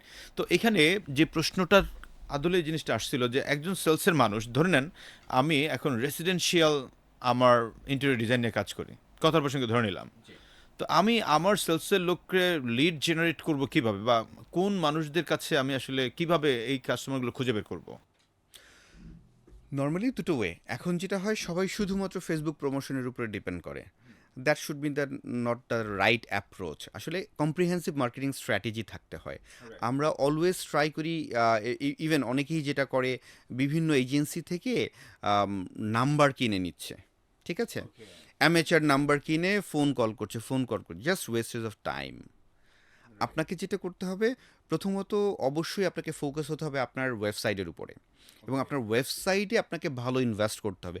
ইনভেস্ট মানে শুধুমাত্র বেশি টাকা দিয়ে ওয়েবসাইট করাকে বোঝাচ্ছি না। ওয়েবসাইটে আপনাকে যথেষ্ট নলেজ ওখানে শেয়ার করতে হবে, সো দ্যাট আপনার ওয়েবসাইট ভিজিট করে মানুষ যাতে এখান থেকে লার্নিংটা নিতে পারে। রাইট, ওয়েবসাইটের সঙ্গে এখন তো এআই কেও ট্যাগ করে দিতে পারে। এক্স্যাক্টলি, এআইকে ট্যাগ করা যায়, সো দ্যাট মানুষ যাতে তার লার্নিংটা নিতে পারে, সে কী চায়। আসলে ক্লায়েন্ট সে নিজেও জানে না সে কী চায়, সো তাকে ওই উপলব্ধিটা করাতে হবে যে তোমার প্রেফারেন্সের জায়গাগুলো কী কী। দেন অবশ্যই আমরা ডিজিটাল মার্কেটিংটাকে অস্বীকার করার কোনো সুযোগ নাই, এবং ডিজিটাল মার্কেটিং আমরা শুধুমাত্র সেলস রিলেটেড পোস্ট না দিয়ে আমরা এডুকেশন রিলেটেড পোস্ট দিতে পারি, ইন্টেরিয়ার ডিজাইন রিলেটেড এডুকেশন, যে এডুকেশনটা ক্লায়েন্টের দরকার। এইভাবে করে যদি লম্বা সময় ধরে একটা মানুষকে আমি কানেক্ট করে রাখতে পারি, কেবলমাত্র তখনই সম্ভব সেল ক্লোজ করাটা খুব সহজ হওয়া। আমরা যদি মনে করি আজকে ফোন কল করলাম, কালকে মিটিং করলাম, পরশুদিন সেল হয়ে যাবে, না, ব্যাপারটা এত সহজ না। একটা মানুষ যখন অ্যাপার্টমেন্ট বুক করে, তারপর থেকেই সে চিন্তা করতে শুরু করে, ওকে আগামী 2-3 বছর লাগবে আমার বিল্ডিংটা রেডি হতে, অ্যাপার্টমেন্টে রেডি হতে, তারপর আমি ইন্টেরিয়ার করব। এবং এই যে অ্যাপার্টমেন্ট বুক করার পর থেকে তার ইকোসিস্টেমের সাথে আপনার নলেজ শেয়ারিংগুলো যদি যেতে থাকে, আপনার প্রতিষ্ঠানটার নাম ক্লায়েন্টের মাথায় ঢুকে যাবে, এবং যখন ফ্ল্যাটটা তৈরি হওয়ার সময় আসবে, তখন সে চোখ বন্ধ করে আপনার কাছে আসবে, কথা বলবে, প্যারালালি সে আরও 2-3 জনের সাথে কথা বলবে, বাট আপনার সাথে যে লং টার্ম তার যে অ্যাটাচমেন্ট, যে নলেজ শেয়ারিংয়ের যে কানেকশন, ওই কানেকশনটাতে সে 80% আপনারই হয়ে যাবে, এবং তখন 20% হয়ে অন্যদেরকে অ্যাক্সেস করাটা very difficult and very rare. তার মানে এখানেও আপনাকে লম্বা সময় ধরে একটা ক্লায়েন্টের সাথে লেগে থাকতে হবে। লম্বা সময় লেগে থাকার জন্য কন্টিনিউয়াস প্রসেসের লার্নিং ভিডিও ইজ মাস্ট, এবং তার ইকোসিস্টেম, তার সারাউন্ডিংস, এই প্রত্যেকটা জায়গায় লার্নিং ভিডিও দিয়ে তাকে গ্র্যাজুয়েট করতে হবে আপনার কোম্পানির ব্যাপারে, so that he or she feel good যে না, ওকে, আমি ইফতি ভাইকে পেয়েছি সেলসের জন্য, he is the right person. ভাই এটার বাইরেও কি আরেকটা জিনিস চিন্তা করা যায় কিনা? আপনি যে দুটো জিনিস বলেছেন, লাইক ধরেন রিয়েল এস্টেটে যারা বিক্রি করে, যেমন আপনি যখন আপনার যে স্টোরিটা আপনি করলেন কেন, আপনার স্টোরি থেকে বলছিলেন যে আমি যখন রিয়েল এস্টেটে ফ্ল্যাট বিক্রি করেছি, তো তখন আমার কাছে আমার ক্লায়েন্টে বলতে, ভাই আমি এখন ইন্টেরিয়র করাবো কারে দিয়া, আপনি তখন কোনো একটা কোম্পানিকে আপনি রেকমেন্ড করতেন। ইট মিনস আমি যদি ইন্টেরিয়র কোম্পানি হয়ে থাকে, আমি তো বিভিন্ন যারা রিয়েল এস্টেট কোম্পানির সেলসে আছে তাদের সাথে তো আমার একটা গুড রিলেশন তৈরি করতে পারি, ইভেন কোনো একটা টার্মস অ্যান্ড কন্ডিশনও যেতে পারি, কারণ পৃথিবীর সব জায়গায় কিন্তু আপনার প্রফিট পার্সেন্টেজ শেয়ারিং হয় Exactly. এটা, এবং ইসলামিক দিক থেকে এটা বৈধ। জি। এখানে অবৈধ কিছুই নাই। না, না, কখনোই তো না। তার মানে আমি যদি কোনো একটা কোম্পানির এক্সাম্পল আমি ধরে নেই, একটা রিয়েল এস্টেট কোম্পানি বাংলাদেশের অনেক টপ লেভেলের, যে কোনো কোম্পানির নাম জি। না বলি, ওই কোম্পানির রিয়েল এস্টেট কোম্পানির লোক, তার সাথে আমি টাইপ করলাম যে ভাই তুমি যেখানে বিক্রি করবা, যদি তোমার কোনো একটা রেফারেন্সে আমার কাছে বিক্রি আসে, তাহলে কিন্তু তোমাকে আমি এই প্রফিটের যা হবে সেটার হয়তো বা আমি 5 টাকা দিব। রাইট। তো আমি যদি খুবই এক্সপার্ট সেলসের মানুষ হয়ে থাকি, আমার ওই এরিয়াতে, এক্সাম্পল আমি ঢাকা বাড্ডাতে কাজ করি, তো বাড্ডা এরিয়াতে যত রিয়েল এস্টেট কোম্পানির লোক কাজ করে, এর প্রত্যেকের সাথে তো আমার একটা ভালো রিলেশন মেনটেন করলে কিন্তু আমি অনেকগুলো কাস্টমার অটো পাই। Yes or no? No. Oh my god, বলেন no. Why no? Why no? Number 1, এখন যারা ভালো কোম্পানি আছে তাদের প্রত্যেকেরই ইন্টেরিয়র ডিজাইন আলাদা ডিপার্টমেন্ট আছে, ওর নিজস্ব ডিপার্টমেন্ট আছে? যেটা 10 ইয়ার্স ব্যাক ছিল না। ওকে। বাট এখন ভালো রিয়েল এস্টেট কোম্পানিগুলোর প্রত্যেকেই ইন্টেরিয়র ডিজাইন ইন্ডিভিজুয়াল একটা ডিপার্টমেন্ট আছে। আর যারা মোটামুটি মিড লেয়ার বা একটু ছোট কোম্পানি, তাদের ক্ষেত্রে রিয়েলিটি হচ্ছে তারা অলরেডি 3 বছরের দিবে যে অ্যাপার্টমেন্ট, মানে কথা দিয়েছে সেই অ্যাপার্টমেন্ট সে 5 বছরও দিতে পারে নাই। অলরেডি ক্লায়েন্টের সাথে তার অলরেডি একটা তিক্ততার সম্পর্ক তৈরি হয়ে আছে। সো এই ক্লায়েন্ট এই সেলসম্যানের রেফারেন্স আর কোথাও যেতে চায় না। ও মাই গড। সো অনেকেই মনে করে যে হয়তো রিয়েল এস্টেট কোম্পানির সাথে আমরা এমইউ করি, এবং আমি দেখি অনেকেই করছে, Right. বাট রিয়েলিটি হচ্ছে তারা খুব একটা ভালো রেসপন্স পাচ্ছে না, বিকজ অলরেডি বাংলাদেশের রিয়েল এস্টেট কনস্ট্রাকশন, আপনি যেটা আমি বলছিলাম, কমিটমেন্টের জায়গা very poor. Very poor, so very already 3 বছরের ফ্ল্যাট 5 বছর লাগাই দিচ্ছে, কোয়ালিটিতে খুব একটা ভালো করছে না। সঙ্গত কারণেই সেখান থেকে সেই কোম্পানি বা সেই সেলসম্যানের প্রতি ট্রাস্টের জায়গাটা অনেক কমে যায়। যারা ভালো কাজ করছে, ম্যাক্সিমাম কেসেস তাদের নিজস্ব ইন্টেরিয়র ডিজাইন কোম্পানি আছে, তারা তাদের সেলসটাকে তাদের প্রতিষ্ঠানই ইনকর্পোরেট করছে। তারপরেও যে একান্তই কিছু হচ্ছে না তা না, কিছু হয়তো কিছু বা হয়। হচ্ছে, বাট নাম্বার এত কম, এটাকে খুব একটা ফোকাস দেওয়ার মতো কিছু আছে বলে আমার মনে হয় না। অ্যাবসলিউটলি। তাহলে কি এরকম আমরা করতে পারি কিনা? ভেরি গুড, আপনি খুবই চমৎকারভাবে তুলে ধরেছেন। আই অ্যাগ্রিড আপনার এই বিষয়টাতে, এবং আমার কাছে মনে হচ্ছে you are focusing on the valid points. Apart from this, যারা সেলসে কাজ করে তারা কি এমন কোনো জিনিস করতে পারে কিনা, যারা স্পেশাল ইন্টেরিয়র সেক্টরে আছে, ধরেন কোনো একটা বিল্ডিং অলরেডি হয়ে যাচ্ছে, এরকম ঢু মারা। ইয়েস, আমি দেখতেছি এখানে একটা বিল্ডিং প্রায় হওয়ার পথে, ঢু মারা, কারণ এটা তো একটা আসলে লং টার্ম রিলেশনের ব্যাপার। ঢু মেরে জানতে চাও যে এখানে যে প্রজেক্টের দায়িত্বে থাকে, এক্সাম্পল যে প্রজেক্ট ম্যানেজার থাকে, ডোর টু ডোর মার্কেটিং এর কথা বলছেন মার্কেটিং, আর কি, সো হ্যাঁ। এরকম জায়গাও কি তারা আসলে করতে পারে এরকম কিনা? অনেকেই প্র্যাকটিস করছে, but from the very beginning আমি এই কাজটা করছি না, আচ্ছা। বিকজ আমি অলওয়েজ যেটা ট্রাই করি। না, আপনার তো করছেন না, বিকজ আপনি তো লাক্সারি নিয়ে খেলছেন ভাই। আপনি তো লাক্সারি নিয়ে খেলেছেন, আপনি খেলেছেন মিড রেঞ্জ নিয়ে খেলতেছেন এখন। হ্যাঁ। এখন আমার তো অনেক ছোটখাটো কোম্পানি আছে, আমরা তো আসলে লাক্সারি নিয়ে চিন্তাও করি না। আমি চিন্তা করি যে কোনো একটা বাসায় অনেকে আছে শুধুমাত্র রান্নাঘরকে সে ইন্টেরিয়র করছে।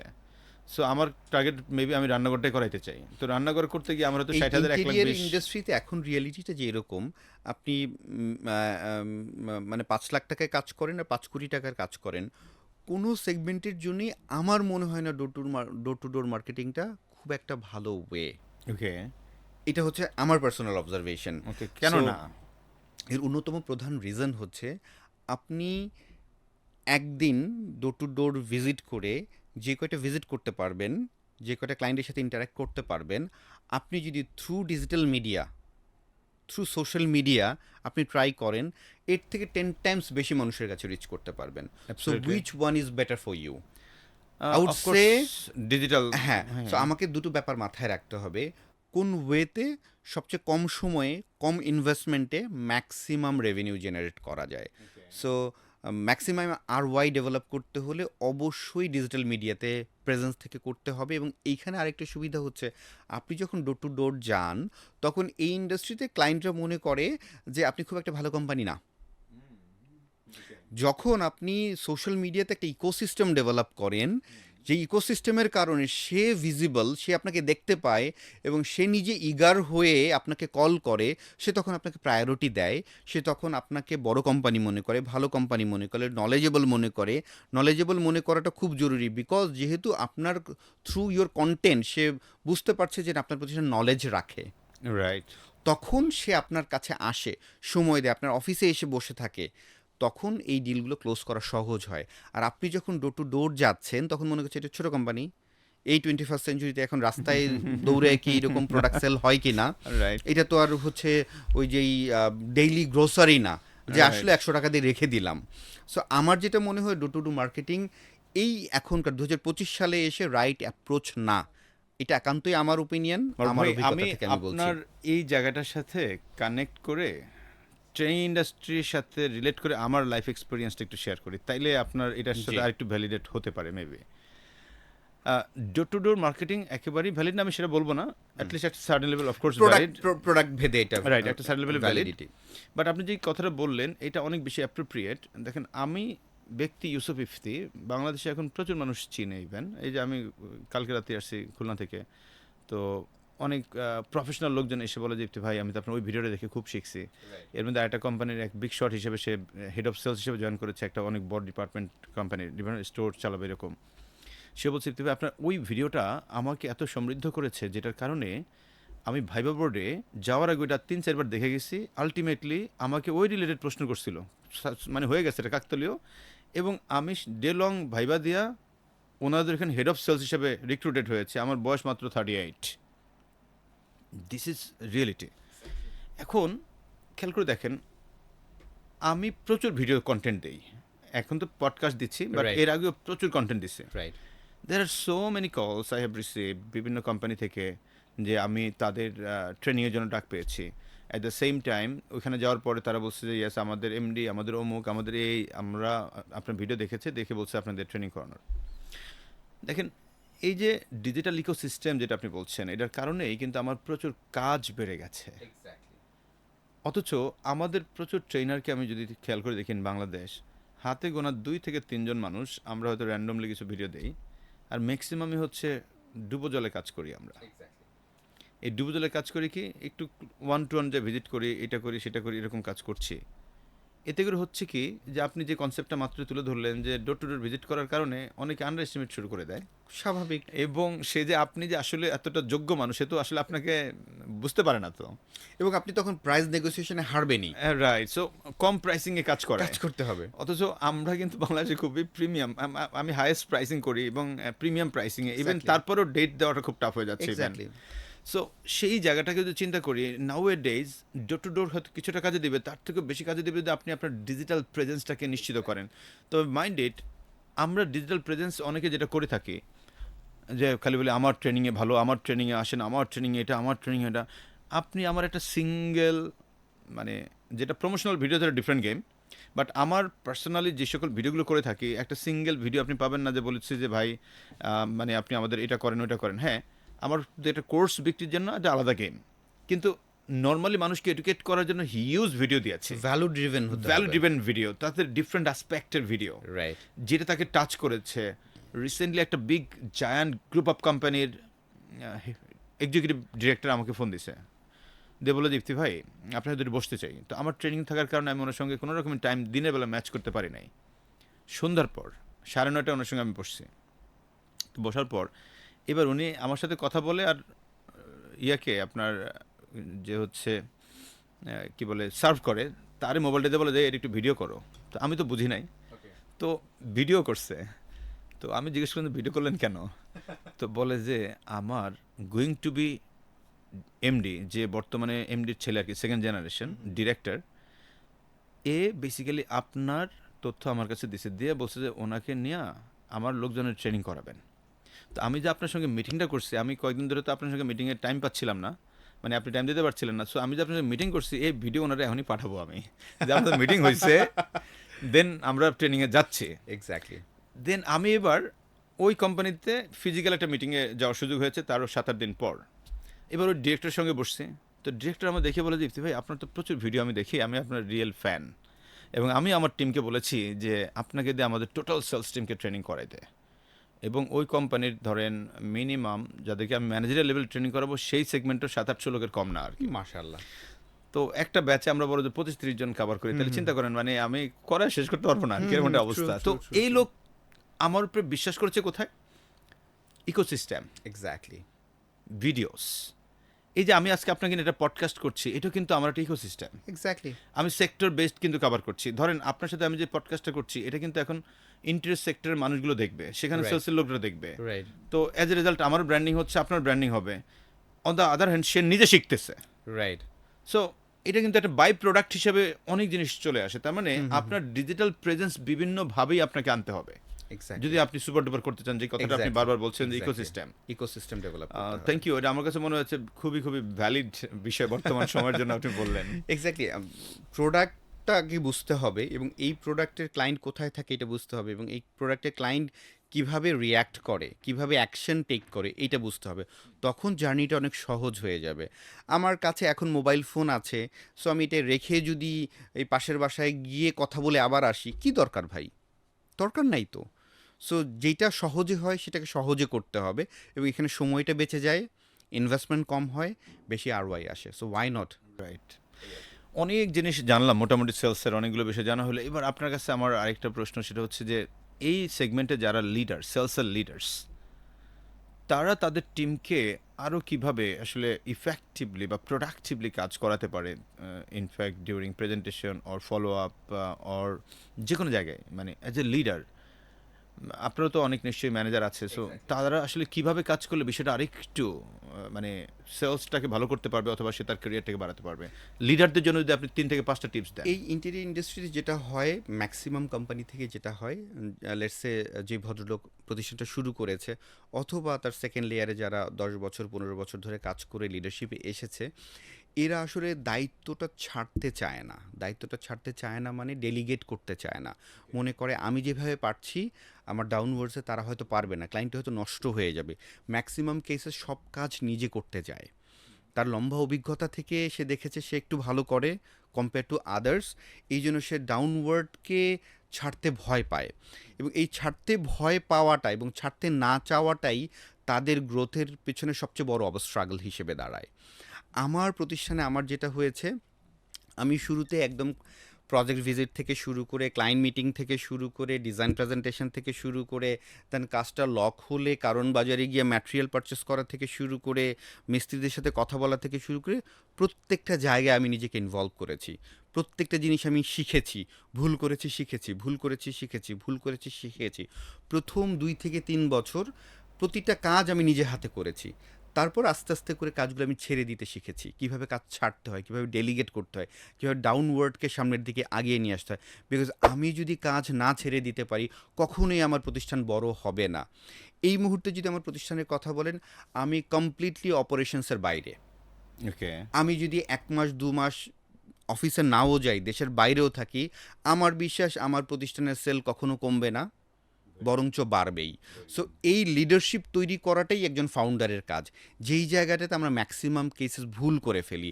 এবং ডেফিনেটলি যখন আমি দায়িত্বটা ছাড়তে যাব তখন তো কিছু মিসম্যাচ হবেই, তখন কিছু কাজ ছুটে যাবে, কিছু কাজ খারাপ হবে, কিছু লস হবে, বাট এটাকে অ্যাকসেপ্ট করে নিতে হবে। এটাকে অ্যাকসেপ্ট করে নিয়ে ডাউনওয়ার্ডের লিডারদেরকে বড় করতে হবে এবং দায়িত্ব ছেড়ে দিতে হবে। দায়িত্ব ছাড়ার মানসিকতার খুবই ইম্পর্টেন্ট। দায়িত্ব ছেড়ে দিতে পারলেই আপনার প্রতিষ্ঠান বড় হবে, টিম বড় হবে, আপনি নতুন জায়গায় ফোকাস করতে পারবেন। লেটসে যেমন ধরেন আমার প্রতিষ্ঠানে এখন আমি ইন্টেরিয়ারের পুরো অপারেশনসের বাইরে আমি এখন কনসেন্ট্রেশন দিয়েছি, আমরা নতুন একটা ফার্নিচার ফ্যাক্টরি দিয়েছি। এই ফার্নিচার ফ্যাক্টরিতে কীভাবে ইকুইপ করা যায়, কীভাবে ওয়ার্ল্ডের বেস্ট ফিনিশিংয়ের ফার্নিচার আমরা তৈরি করতে পারি, বেস্ট ফিনিশিংয়ের ক্যাবিনেটস আমরা তৈরি করতে পারি। আমি চায়নাতে পড়ে থাকছি কীভাবে ভালো মেশিনটা আনা যায়, নতুন টেকনোলজি কী আছে, ওই টেকনোলজিতে আমরা নতুন কী ডিজাইন থট বের করতে পারি, এগুলো নিয়ে কাজ করছি। আমি কাজ করছি দেশের বাইরে কীভাবে এক্সপ্যানশনে যাওয়া যায়। আমি যদি লোকাল ইনফ্রাস্ট্রাকচার নিয়ে পড়ে থাকি, লোকাল অপারেশনে পড়ে থাকি, কখনোই আমার প্রতিষ্ঠান নেক্সট লেভেলে যাবে না। সো লিডারদের অবশ্যই হওয়া উচিত, ওকে আপনি এই মুহূর্তে আপনার কোম্পানির বেস্ট, বাট আপনি তখনই বেস্ট যখন আপনি আপনার মতো অথবা আপনার থেকে আরও ভালো লিডার প্রডিউস করতে পারবেন। আপনার নেক্সট কাজ হচ্ছে লিডার প্রডিউস করা, নট নিজে গাধার খাটুনি খাটা। সো এই জায়গাটা আমরা যদি একটু ফোকাস করতে পারি, কেবলমাত্র তখনই সম্ভব ব্যবসা বড় হওয়া, সামনের দিকে আগানো। মারুফ ভাই, আমি গতকালকে একটা ট্রেনিং করিয়েছিলাম একটা কোম্পানিতে। সো ওই কোম্পানির লিডারশিপ, আমার তো ম্যাক্সিমাম ট্রেনিংগুলো আসলে লিডারদেরকে নিয়ে হয়। Right. সো আমি এটা শুনতে খুব হয়তো অনেকের কাছে সাউন্ডস অড অর একেবারেই খারাপ শোনাবে, তাই আমি বলি যে আপনার টিম থেকে ধরেন কোনো লোককে যদি আপনি প্রমোশন দিতে না পারেন বা উপরে উঠাতে না পারেন বা আরেকটা ইফতি তৈরি করতে না পারেন, তাহলে you are a very very bad leader exactly, or in a sense you are a কুলাঙ্গার। এক্স্যাক্টলি। কেন কুলাঙ্গার? কারণ হলো আপনি লিডার তৈরি করতে পারলেন না, ওরা দিয়ে খালি গাটার মানে খাটাচ্ছেন, লাভ নেই তো। তৈরি করতে পারে, তার লাইফে কন্ট্রিবিউট করতে হবে। Exactly. There are so many research prove করে ম্যাক্সিমাম লিডাররা, প্রায় 80% লিডাররা পিয়ন লাইক কাজ করে। উপরের থেকে একটা ইনফরমেশন আসছে, ও ইনফরমেশন দিয়ে Just ওকে বলছে, execute. জাস্ট এক্সিকিউট করছে। This is not a leadership. আপনি এই ছেলেটাকে ডেলিগেট করে তৈরি করে নিয়ে আসাটাই হচ্ছে আপনার মেইন কাজ। রাইট। ওকে কোনো একটা প্রবলেমে আপনি ছুঁড়ে মারবেন, ও প্রবলেম পড়বে, ওইখান থেকে উঠে আসবে, কিছু মিসম্যাচ হবে, হোক না, পরের তো ঠিক হয়ে যাবে। এক্স্যাক্টলি, তাহলে এই জায়গাটা তৈরি করা তো আপনার দায়িত্ব। এক্স্যাক্টলি। তো ওই বিষয়টা না করলে আসলে আপনি কখনো একজন গুড লিডার হচ্ছেন না। রাইট। তার মানে যারা সেলস লিডারশিপে আছেন তাদের মূল মেসেজটা হচ্ছে ভাইয়া ডেলিগেট করে ওরে শিখাইতে হবে, কন্ট্রিবিউট করাইতে হবে। Exactly. ওরে দিয়ে আপনি বিপদে ফেলেন না, দেন না, ওর Exactly. প্রবলেম সলভ করুক না, একটু মিসম্যাচ হোক, সাময়িক আমাদের হবে। ইন্টেরিয়র স্টুডিওতে আমরা যেটা করি, আমাদের যারা টিম লিডার আছে প্রত্যেকটা টিম লিডারের আন্ডারে 5 জন 10 জন করে টিম মেম্বার আছে। সো আমাদের টিম লিডারদের নিজস্ব কোনো সেল থাকে না। ওকে, টিম লিডারের সেল হচ্ছে তার টিম মেম্বারদের সেল। অ্যাবসলিউটলি। সো তার কাজ হচ্ছে প্রত্যেকটা টিম মেম্বারকে ইকুইপড করা এবং টিম মেম্বারদের কাছ থেকে প্রত্যেকটা কাজ আদায় করে নেওয়া, এবং তার ডিপার্টমেন্টের টিম মেম্বারদের সাকসেস হচ্ছে তার সাকসেস। আমরা হচ্ছে চিন্তা করি যে ওকে, টিম এ টিমের আন্ডারে 10 জন টিম মেম্বার আছে। সো এই 10 জনের মধ্যে কে ভালো করছে বা কে ভালো করছে না, কে ভালো করছে না বা কে ভালো করছে, সকল ক্রেডিট এই টিম লিডারের। এবং আমরা টিম লিডারদেরকে ওইভাবে ট্রেনিংয়ের ব্যবস্থা করি, সে যাতে তার টিম মেম্বারদেরকে ওই লার্নিংগুলো দেয়, ওই এডুকেশনটা দেয়, তাকে হাতে ধরে যাতে শিখিয়ে দেয় কীভাবে সেলটা করতে হয়, কীভাবে ক্লোজ করতে হয়, কীভাবে মিটিং করতে হয়, কীভাবে নলেজ নিতে হয়, কীভাবে মার্কেট ভিজিট করতে হয়, কীভাবে রাস্তায় পড়ে থাকতে হয়, কীভাবে ঢাকার বাইরে যেতে হয়। প্রত্যেকটা জিনিস আমরা টিম লিডারকে এভাবে ইকুইপ করি, সে যাতে বাউন্ড থাকে টিম মেম্বারদেরকে এডুকেট করার জন্য। এবং পুরো ইকোসিস্টেমটা এভাবে ডেভেলপ হয়েছে। আসলে টিম লিডারের কোনো কাজ নেই, তার কাজই হচ্ছে team member. That's great. So that আলহামদুলিল্লাহ আমরা গ্রো হচ্ছি, টিম মেম্বার বাড়ছে, প্রতিষ্ঠান বড় হচ্ছে। এখন আমরা ইন্টারন্যাশনালি কাজ করছি, এখন আমরা ফ্যাক্টরি সেট আপে চলে গেছি। সম্ভব হয়েছে শুধুমাত্র আমি যখন থেকে এই ফিলসফিটা বুঝতে পেরেছি, সারা জীবন আমার কাজ করা যাবে না, আমাকে কাজ থেকে বেরিয়ে আসতে হবে, আমাকে অন্য লেয়ারে চিন্তা করতে হবে। তখনই কেবলমাত্র সম্ভব হয়েছে আমার আসলে আমাদের প্রতিষ্ঠানের এখন যে গ্রোথ, আলহামদুলিল্লাহ আল্লাহর রহমতে আপনাদের সবার দোয়ায় খুবই ভালো। এবং এটা তখনই সম্ভব হচ্ছে যখন আমি আস্তে আস্তে করে কাজ থেকে বেরিয়ে এসেছি এবং লিডার তৈরি করেছি এবং তাদেরকে ভুল করতে দিয়েছি। অনেকে ভুল করতে দিতে চায় না, মনে করে লস হয়ে যাচ্ছে। এই সাময়িক লসটা মেনে নিতে হবে ভাই। এই সাময়িক লসটা যদি আপনি একটা কোম্পানির মালিক হয়ে মেনে না নিতে পারেন, কখনোই আপনার কোম্পানি নেক্সট লেয়ারে যাবে না। অ্যাবসলিউটলি মার ভাই। আমরা যদি এটা থেকে আরেকটা সেগমেন্টে এসে আমরা আমাদের পডকাস্টটা শেষ করব, তো সেখানে যাওয়ার আগে আপনার হাইয়েস্ট প্রজেক্ট কত ভ্যালুতে আপনি বিক্রি করেছেন, যদি বলতে খুব একটা চ্যালেঞ্জ না থাকে বলতে পারেন, মানে আপনি সিঙ্গেল কোনো একটা প্রজেক্ট এত টাকার কাজ গত করেছেন? 11 বছরে আমরা 4.5 কোটি টাকার সিঙ্গেল প্রজেক্ট করেছি এবং আলহামদুলিল্লাহ 10 কোটি টাকা থেকে মানে 10 লাখ টাকা থেকে শুরু করে 4.5 কোটি টাকা পর্যন্ত প্রজেক্ট আমাদের করার মানে সৌভাগ্য এখন পর্যন্ত হয়েছে। 4.5 কোটি টাকার ইন্টেরিয়র কাজ করেছেন। এক্স্যাক্টলি। হিউজ। 4.5 কোটি টাকা মানে তো অনেক। তো এরকম এর 4.5 থেকে কোটি বড় টাকা প্রজেক্টও বাংলাদেশে এখন হয়, আরও বড় বড় প্রজেক্ট হয়, করছে, অনেকেই করছে। অনেকেই হয়তো বলতে চায় না, হাইড করে রাখে। বাট আই বিলিভ এটা না বলার কিছু নেই, বিকজ মানুষ বোঝে এখন এত বড় বড় প্রজেক্ট হচ্ছে। সো এখানে 4 কোটি টাকাও খুব একটা বড় প্রজেক্ট বলে আমার মনে হয় না, বিকজ আমি নিজেই দেখেছি 10 কোটি, 15 কোটি, 20 কোটি, 50 কোটি টাকার ইন্টেরিয়র প্রজেক্টও আমি দেখেছি অন্য অন্য কোম্পানিগুলো করছে। সো 4.5 কোটি টাকা it's not a very big deal I think. Oh that's great. আর ভাই থ্যাংক ইউ সো মাচ। এমনিতে আমাদের ইন্টেরিয়র সেক্টরের মানুষদের জন্য যদি আপনি সর্বশেষ কোনো বিষয় বলতে চান, সে বিষয়ে নিয়ে একটু আপনার মতামত দিয়ে আমরা তাহলে আজকের মতো শেষ করবো আর কি। ইন্টেরিয়র ইন্ডাস্ট্রিতে যারা কাজ করছেন, স্পেশালি যারা ফাউন্ডার আছেন, সিইও আছেন, তাদেরকে আমি একটা জিনিস একদম অনুরোধ করে বলতে চাই, আপনারা ক্লায়েন্টের লাইফে ভ্যালু অ্যাড করার জন্য কাজ করেন ভাই। আমি জানি অনেকেই করছেন এবং এই ভালো মানুষের সংখ্যা আরও বাড়াতে হবে আমাদের, বিকজ আমাদের ইন্ডাস্ট্রিটা অনেক বড় হচ্ছে, সামনে আরও অনেক বড় হবে। বাট কিছু মানুষ যারা আসলে ক্লায়েন্টদেরকে ঠকাচ্ছে, কমিটমেন্ট দিয়ে কমিটমেন্ট রাখছে না, ভালো প্রোডাক্টের কথা বলে খারাপ প্রোডাক্ট দিচ্ছে, তাদের কারণে কিন্তু আমাদের পুরো ইকোসিস্টেমটা নষ্ট হচ্ছে, এবং এই ইকোসিস্টেম নষ্ট হওয়ার কারণে আমাদের আস্থাহীনতার জায়গাটা দিন দিন বেড়েই যাচ্ছে। সো আমি বেশ কিছু মানুষকে চিনি যারা অনেক ভালো কাজ করছে, অনেক আন্তরিক, এবং তারা ক্লায়েন্টের লাইফে অনেক বেশি ভ্যালু অ্যাড করছে। সো এই মানুষগুলোকে বলছি, ভাই আপনারা কাজের সংখ্যা একটু বাড়িয়ে দেন, আপনাদের টিম মেম্বারদেরকে আরেকটু বড় করেন, বিকজ আপনারা যত ভালো কাজ করবেন, যত বেশি কাজ করবেন, বেশি মানুষ ভালো সাপোর্ট পাবে, এবং বেশি মানুষ যখন ভালো সাপোর্ট পাবে, ইন্ডাস্ট্রিটা বড় হবে, আল্লাহর রহমতে প্রত্যেকের রিজিক বেড়ে যাবে, কখনোই রিজিক কমবে না। আমি এই আহ্বানটা রাখতে চাই যারা ইন্টেরিয়র ইন্ডাস্ট্রিতে ব্যবসার সাথে জড়িত আছেন তাদেরকে।